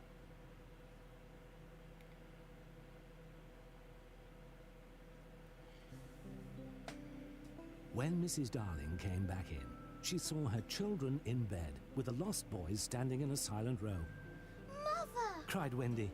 Why, that's Wendy. Said Mrs. Darling, sure it was a dream. Mother! That's John. Mother! And that's Michael. Suddenly she knew it was real. George! George! She cried. George, and we have Mr. so many Darling new came in children. to share her happiness. We had 0 Then before. Nana came bounding in. They agreed at once to adopt the lost boys, and there could never have been a happier sight. Oh, except that thank goodness it's for the Peter. strange boy who could be seen at the window. He had joys innumerable, but now he stared in at the one joy from which he must be forever barred. You could have gone in, Peter. Saying, I've been barred forever. Peter, come in. You can have a mother and a father. I suppose he won't learn until Wendy has a granddaughter called Moira. And thus begins the story of Hook. Peter Pan!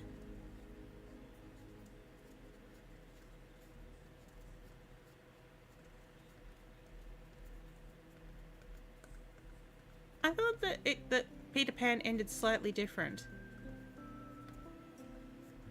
Where it was like, it said, for all boys, bye. For all children grow up except for Peter Pan. But maybe that's just the, ending. Hang on. Is there Peter Pan text?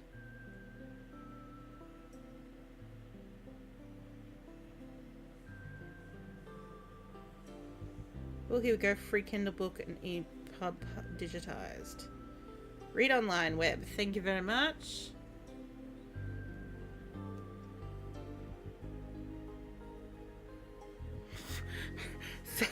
Sorry, I just saw the. Click here to start from the beginning. I saw I know this is sailing home, but it looks like soiling home.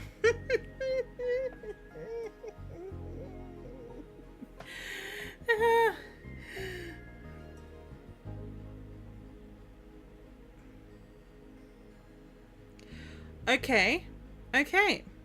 So there is a whole extra chapter to what's it called, Peter Pan. This is the end of this. The what we just saw was the end of the second last chapter, where it says, "But he was looking through the window, at which one joy he must be forever barred." Chapter 12. When Wendy grew up. I hope you want to know what became of the other boys. They were waiting below to give Wendy time to explain about them. And when they had counted 500 up, they went up. They were... Wait. Oh, so they have changed the story around because... Yeah, because only the 3 show up at the end of that chapter. So we have had some, you know, finagling. They stood in a row in front of Mrs. Darling with their hats off, wishing they were not wearing their pirate clothes. They said nothing, but their eyes asked her to have them. They ought to have looked at Mr. Darling also, but they forgot about him. They all seem to forget about men, is all I'm saying. Of course, Mrs. Darling said at once she would have them, but Mr. Darling was curiously depressed, and they saw that he considered 6 a rather large number. "I must say," he said to Wendy, "that you don't do things by halves," a grudging remark that the twins thought was pointed at them. The first twin was a proud one, and he asked, flushing, "Do you think we should be too much of a handful, sir? Because if so, we could go away." "Father!" Wendy cried, shocked. But still, the cloud was on him. He knew he was still behaving unworthily, and he could not help it. "We could lie doubled up," said Nips. "I always cut their hair myself," said Wendy. "George!" Mrs. Darling exclaimed, pained to see her dear one showing himself in such an unfavourable light. Then he burst into tears, and the truth came out. He was as glad to have them as she was, he said, but he thought they should have asked his consent as well as hers, instead of treating him as a cipher in his own house. "I don't think he's a cipher," Tootles cried instantly. "Do you think he's a cipher, Curly?" "No, I don't. Do you think he's a cipher, Slightly?" "Rather not, Twin. What do you think of it? It turns out that nobody thought of him as cipher, and he was absurdly gratified, and said he would find space for them all in the drawing room if they fitted in." "We'll fit in, sir," they assured him. "Then follow the leader," he cried gaily. "Mind you, I'm not sure that we have a drawing room, but let's pretend we have. It's all the same. Hoopla! Really? You don't know if you have a drawing room." He went off dancing through the house, and they all cried, "Hoopla!" and danced after him, searching for the drawing room, and I forget whether they found it, but at any rate they found corners and they all fit in. As for Wendy, he saw Wendy once again before he flew away. He did not exactly come to the window, but he brushed against it, as if in passing, oh what a creep, so that she could open it if she liked, and called to him. That's what she did. "Hello, Wendy." "Goodbye," he said. "Oh dear, are you going away?" "Yes." "You don't feel, Peter." That's such a cruel thing to say to someone else, but I suppose it's true, she said, faltering. Oh no, she's continuing. "I just took it as you don't feel like that. You've got no emotions, Peter." I mean, that's kind of true. "That you would like to say anything to my parents about a very sweet subject." Oh my God. "No." "About me, Peter?" "No." He's not into you, girl, not that way. He just wanted a slave. Mrs. Darling came to the window, for at present she was keeping a sharp eye on Wendy. She told Peter that she'd adopted all the other boys, and she would like to adopt him too. Would you send me to school? He inquired craftily. Yes. And then to an office? I suppose so. Soon I will become a man? Very soon. I don't want to go to school and learn solemn things, he told her passionately. I don't want to be a man. Oh, Wendy's mother, if I was to wake up and feel there was a beard. Peter, said Wendy the comforter, I should love you in a beard. Oh, she's still trying to change him. I would love you in a beard. And Mrs. Darling stretched out her arms to him, but he repulsed her. Oh, I'd forgotten how bad the rest of this book is. Keep back, lady. No one's going to catch me and make me a man. But where are you going to live? With Tink in a house we built for Wendy. The fairies are to put it high up in the tree tops where they sleep at night. How lovely, said Wendy so longingly that Mrs. Darling tightened her grip. I thought all fairies were dead, said Mrs. Darling, like she killed them all. Good Lord. There's always a lot of young ones, explained Wendy, who is now quite the authority. Because when you see a new baby lost for the first time, a new fairy is born. And as there are always new babies, there's always new fairies. They live in... Oh, so they just all die. That's terrifying. They all live in the nest at the top of the trees. And the mauve ones are boys, and the white ones are girls. And the blue ones are just little sillies who are not sure what they are. Oh... trans fairies, or rather gender fluid fairies, and I love it. I shall have such fun, said Peter with an eye on Wendy. It would be rather lonely in the evening, she said, sitting by the fire. I shall always have Tink. Ugh. Tink can't go a 20th part of the way what? Tink can't go a 20th part of the way round, she reminded him tartly. Round what? Sneaky Telltale, Tink called out from somewhere around the corner. It doesn't matter, Peter. Oh, Peter, you know it matters. Well, then come with me to the little house. May I, Mummy? Certainly not. I have just got you home and I mean to keep you. But he does need a mother. So do you, my love. Oh, all right, Peter said, as if he'd asked her from politeness merely. But Mrs. Darling saw his mouth twitch, and she made him this very handsome offer, to let Wendy go to him for a week every year to do his spring Mrs. Darling, no. You are basically entering into Persephone and Hades' orders. Wendy would have preferred a more permanent arrangement. Blah. But it seemed to her that spring would be a long time in coming. But this promise sent Peter quite gay again. He had no sense of time, and was so full of adventures that all I have told you about him is only halfpenny worth of them. I suppose it was because Wendy knew that this would be her last words to him, would be these rather plaintive ones. You won't forget me, Peter, will you, before spring cleaning time comes?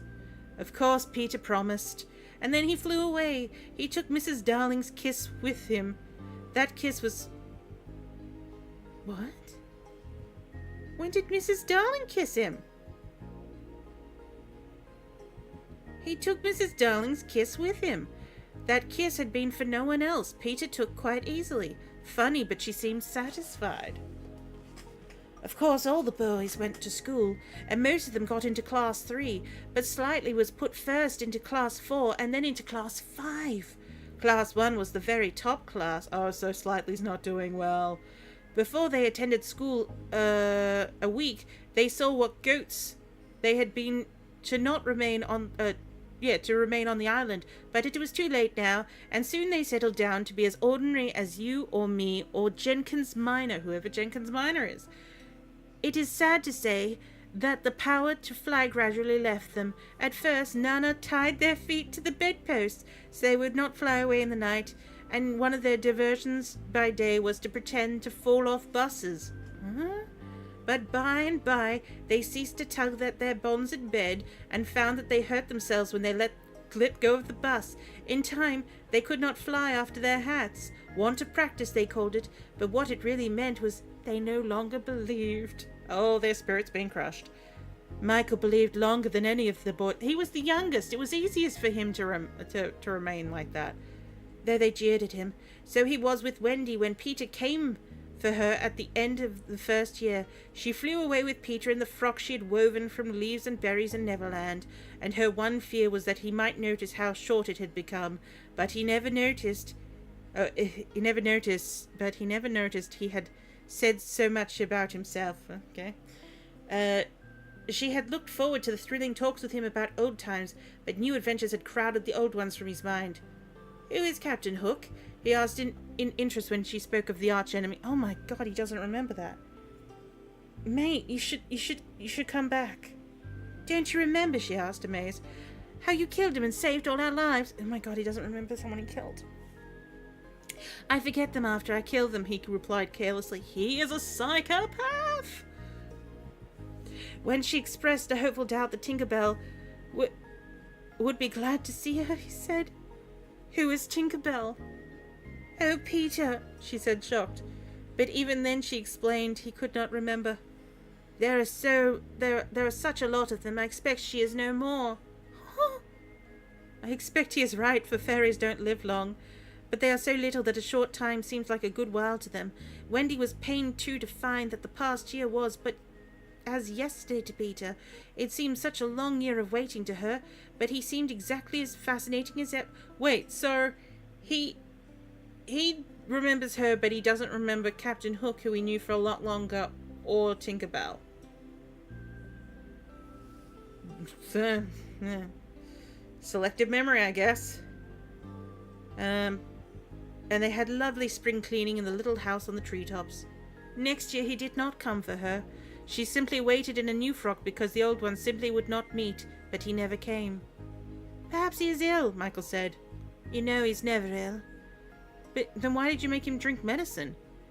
Michael came close to her and whispered with a shiver. Perhaps there's no such person, Wendy. And then Wendy would have cried if Michael had not been crying.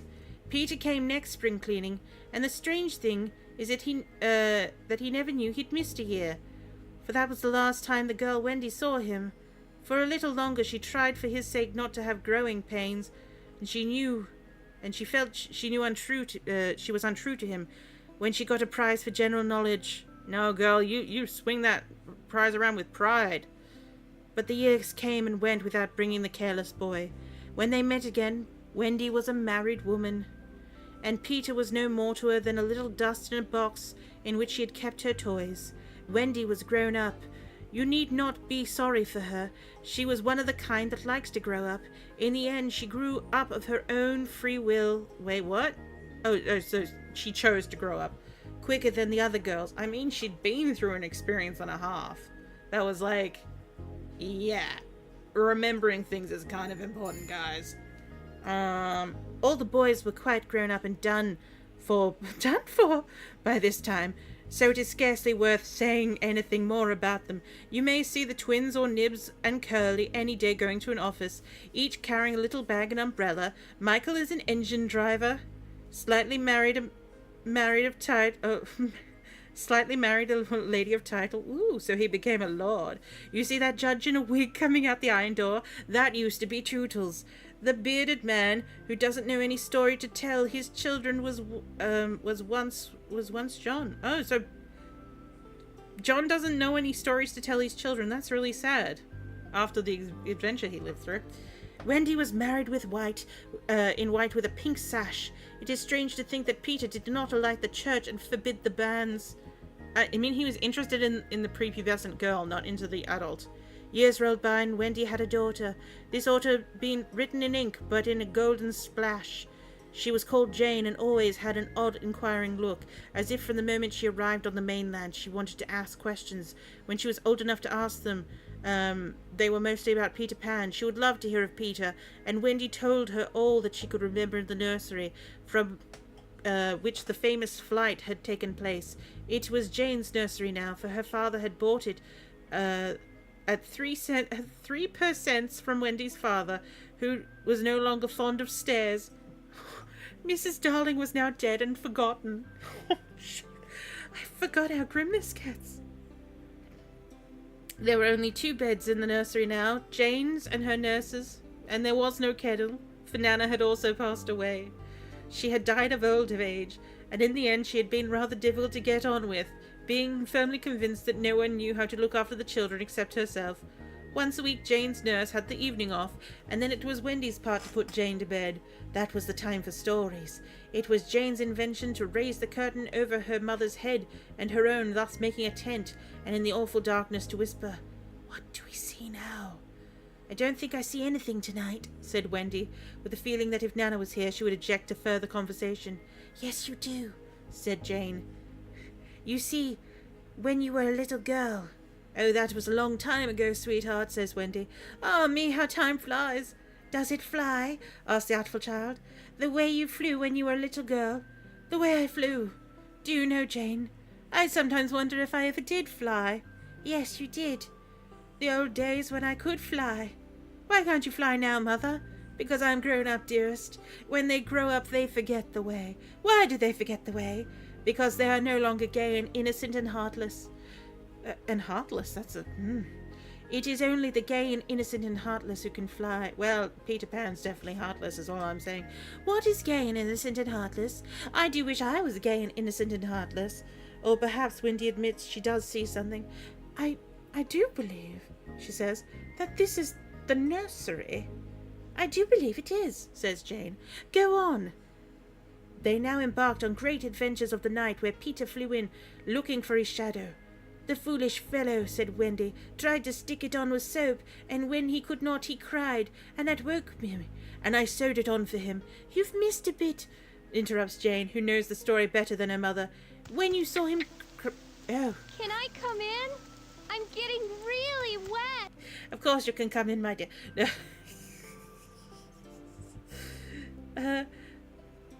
I sat up in bed and I said, "Boy, why are you crying?" Oh, so we're now looping back to the beginning of the story. "Yes, that was it," said Jane in a big breath.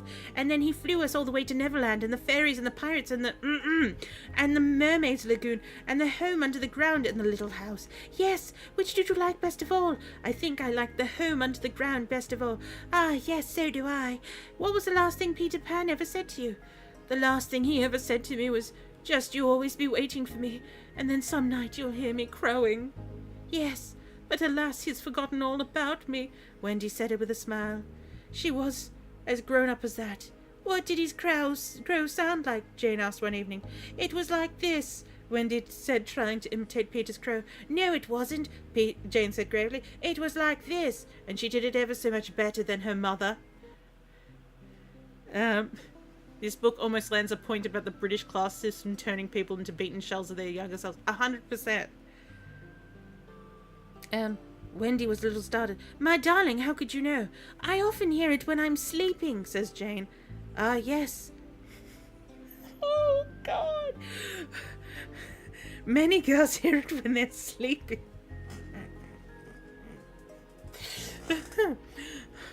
But I was the only one who heard it when I was awake.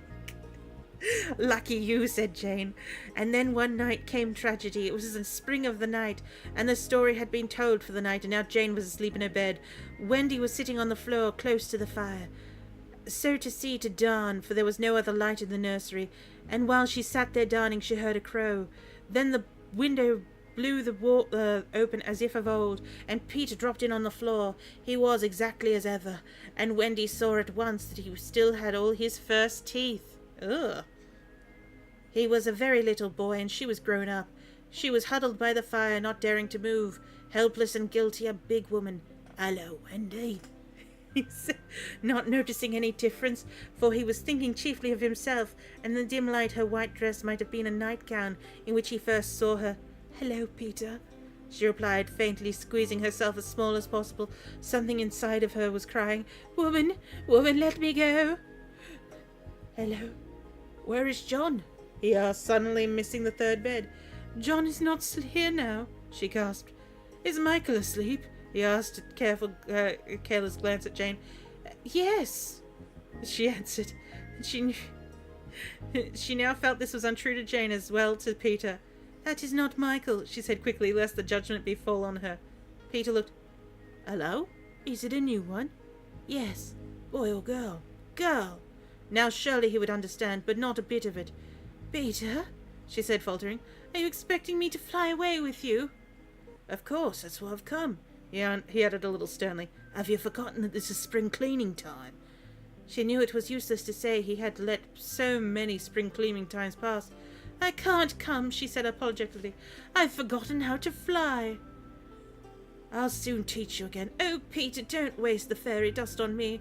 She had risen, and now at last a fear assailed him. "What is it?" he cried, shrinking. "I will turn up the light, and then you can see for yourself." For almost the first time in his life that I know of, Peter was afraid. "Don't turn up the light," he cried. She let her hands play in the hair of the tragic boy. She was not a little girl heartbroken about him. She was now a grown woman smiling about it all, but there were wet-eyed smiles. As she turned up the light and Peter saw, he gave a cry of pain, and when the tall, beautiful creature stooped to lift him in her arms, he drew back sharply. "What is it?" he cried again. She had to tell him, "Peter, I'm old. I am so much older than 20. I grew up a long time ago. You promised not to." "I couldn't help it. I'm a married woman, Peter." "No, you're not." "Yes. And that little girl in the bed is my baby." "No, she's not." "Oh." But he supposed she was, and he took one step towards the sleeping child with the dagger up straight. Jesus! Of course he didn't strike, but good Lord! He sat down on the floor and sobbed, and Wendy did not know how to comfort him, though she would have done it so easily. She was a woman now, and she'd run out of the room to try and think. Peter started to cry, and soon his sobs woke Jane. She sat up in bed and was interested at once. "Boy," she said, "why are you crying?" Peter rose and bowed to her, and she bowed to him from the bed. "Hello?" "Hello?" "My name's Peter Pan." "Yes, I know." "I came back for my mother to take her to Neverland." "Yes, I know," Jane said. "I've been waiting for you." When Wendy returned diffidently, she found Peter sitting on the bedpost, crowing gloriously, while Jane in her nightie was flying around the room in solemn ecstasy. "She's my mother," Peter explained, and Jane descended and stood by his side, and with the look in her eyes that he liked to see on ladies when they gazed at her. "He does need a mother," Jane said. "Yes, I know," Wendy admitted rather forlornly. "No one else knows it so well as I." "You're not going to be a good mother to him." "Goodbye," said Peter to Wendy, and he rose in the air, and the shameless Jane rose with him. It was already her easiest way of moving about. Wendy rushed to the window. "No, no," she cried. "It is just for spring cleaning time," Jane said. "He wants me to do his spring cleaning." "If only I could go with—" "No, that's not your answer here, Wendy. The answer is you know better than letting your daughter be a slave for this man-child." You see, you can't fly, Mother," said Jane. Of course, in the end, Wendy let them fly away together. Our last glimpse of her shows her at the window, watching them recede into the sky until they were small as stars. As you look at Wendy, you may see her becoming white and her figure little again, for all this happened a long time ago. Jane is now a common grown-up, with a daughter called Margaret, and every spring cleaning time, oh God, it's a cycle of abuse. Except when he forgets, Peter comes for Margaret and takes her to Neverland, where she tells him stories about himself, to which he listens eagerly. Of course he does. He's got the ego on him. He's the biggest egotistical maniac out there. When Margaret grows up, she will have a daughter, who is to be Peter's mother in turn, and thus it will go on, as long as children are gay and innocent and heartless.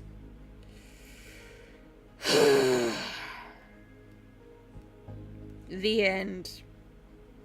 I can see why they didn't include that in this. Sailing home, waiting for Woodland Challenge. waiting for the lost boy on the Jolly Rod. Tinkerbell's task. Sailing home. Something about Task. Tinkerbell's task. The night. Here we go. Here are the credits. Abridged. Oh, so it was definitely. Well, I mean, I knew it was abridged, but these are the people that could have fixed it. Okay, voice characterizations by Brian Truman. Oh, related to Jonathan, maybe. Emily Oldfield, Delia Corrie, and Charles Foster. So we've at least got 2 men and 2 women.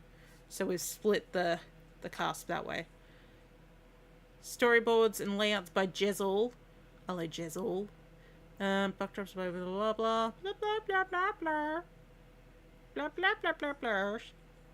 Hypertext by Denise McKnight. You go, Denise McKnight. Here's how Click and Correct was created. Mark Loveday sounds familiar. Mark Click Loveday. here to start from the beginning. No, not again. We are done for the night. It is so late. So late. Yeah.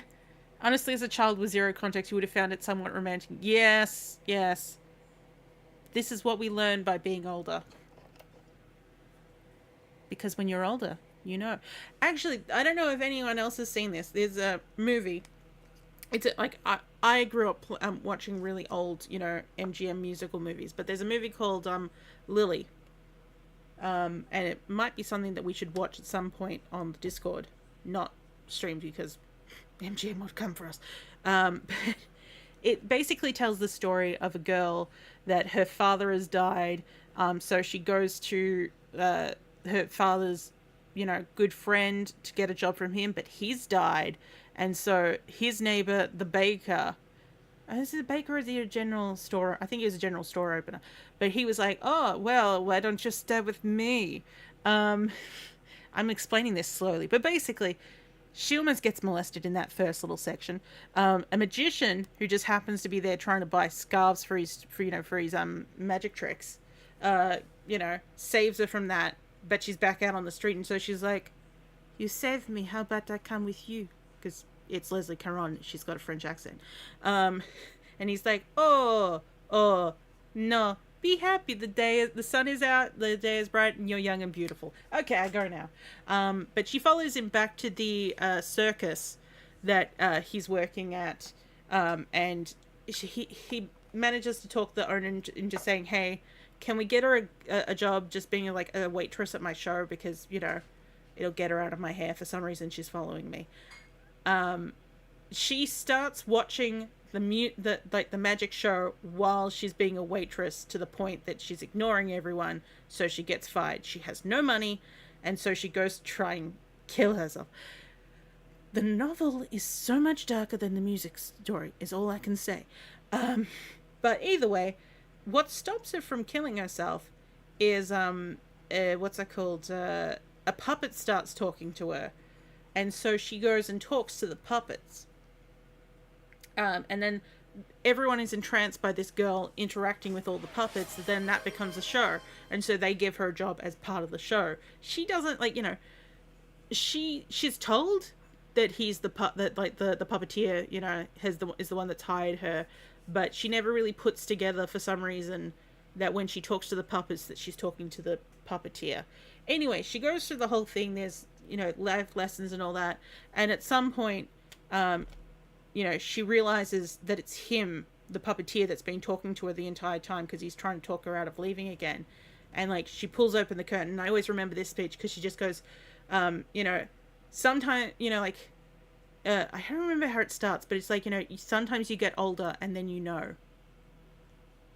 You just know.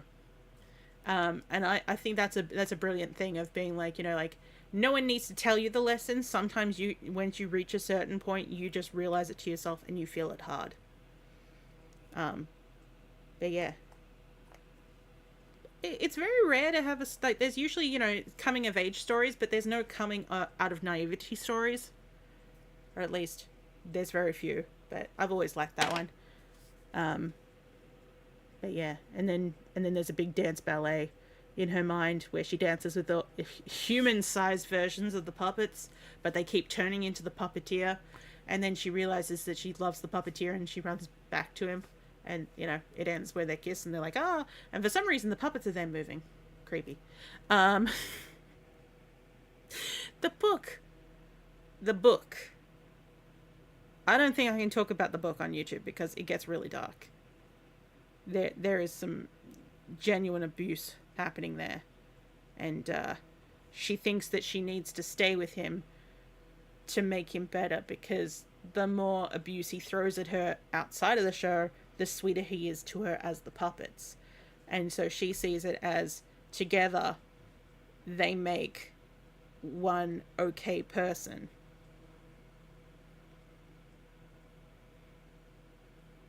Yeah, so that's the point where sometimes you go, maybe I shouldn't have read the novel that's attached to one of my favorite childhood musicals. But yeah, so we're going to end there.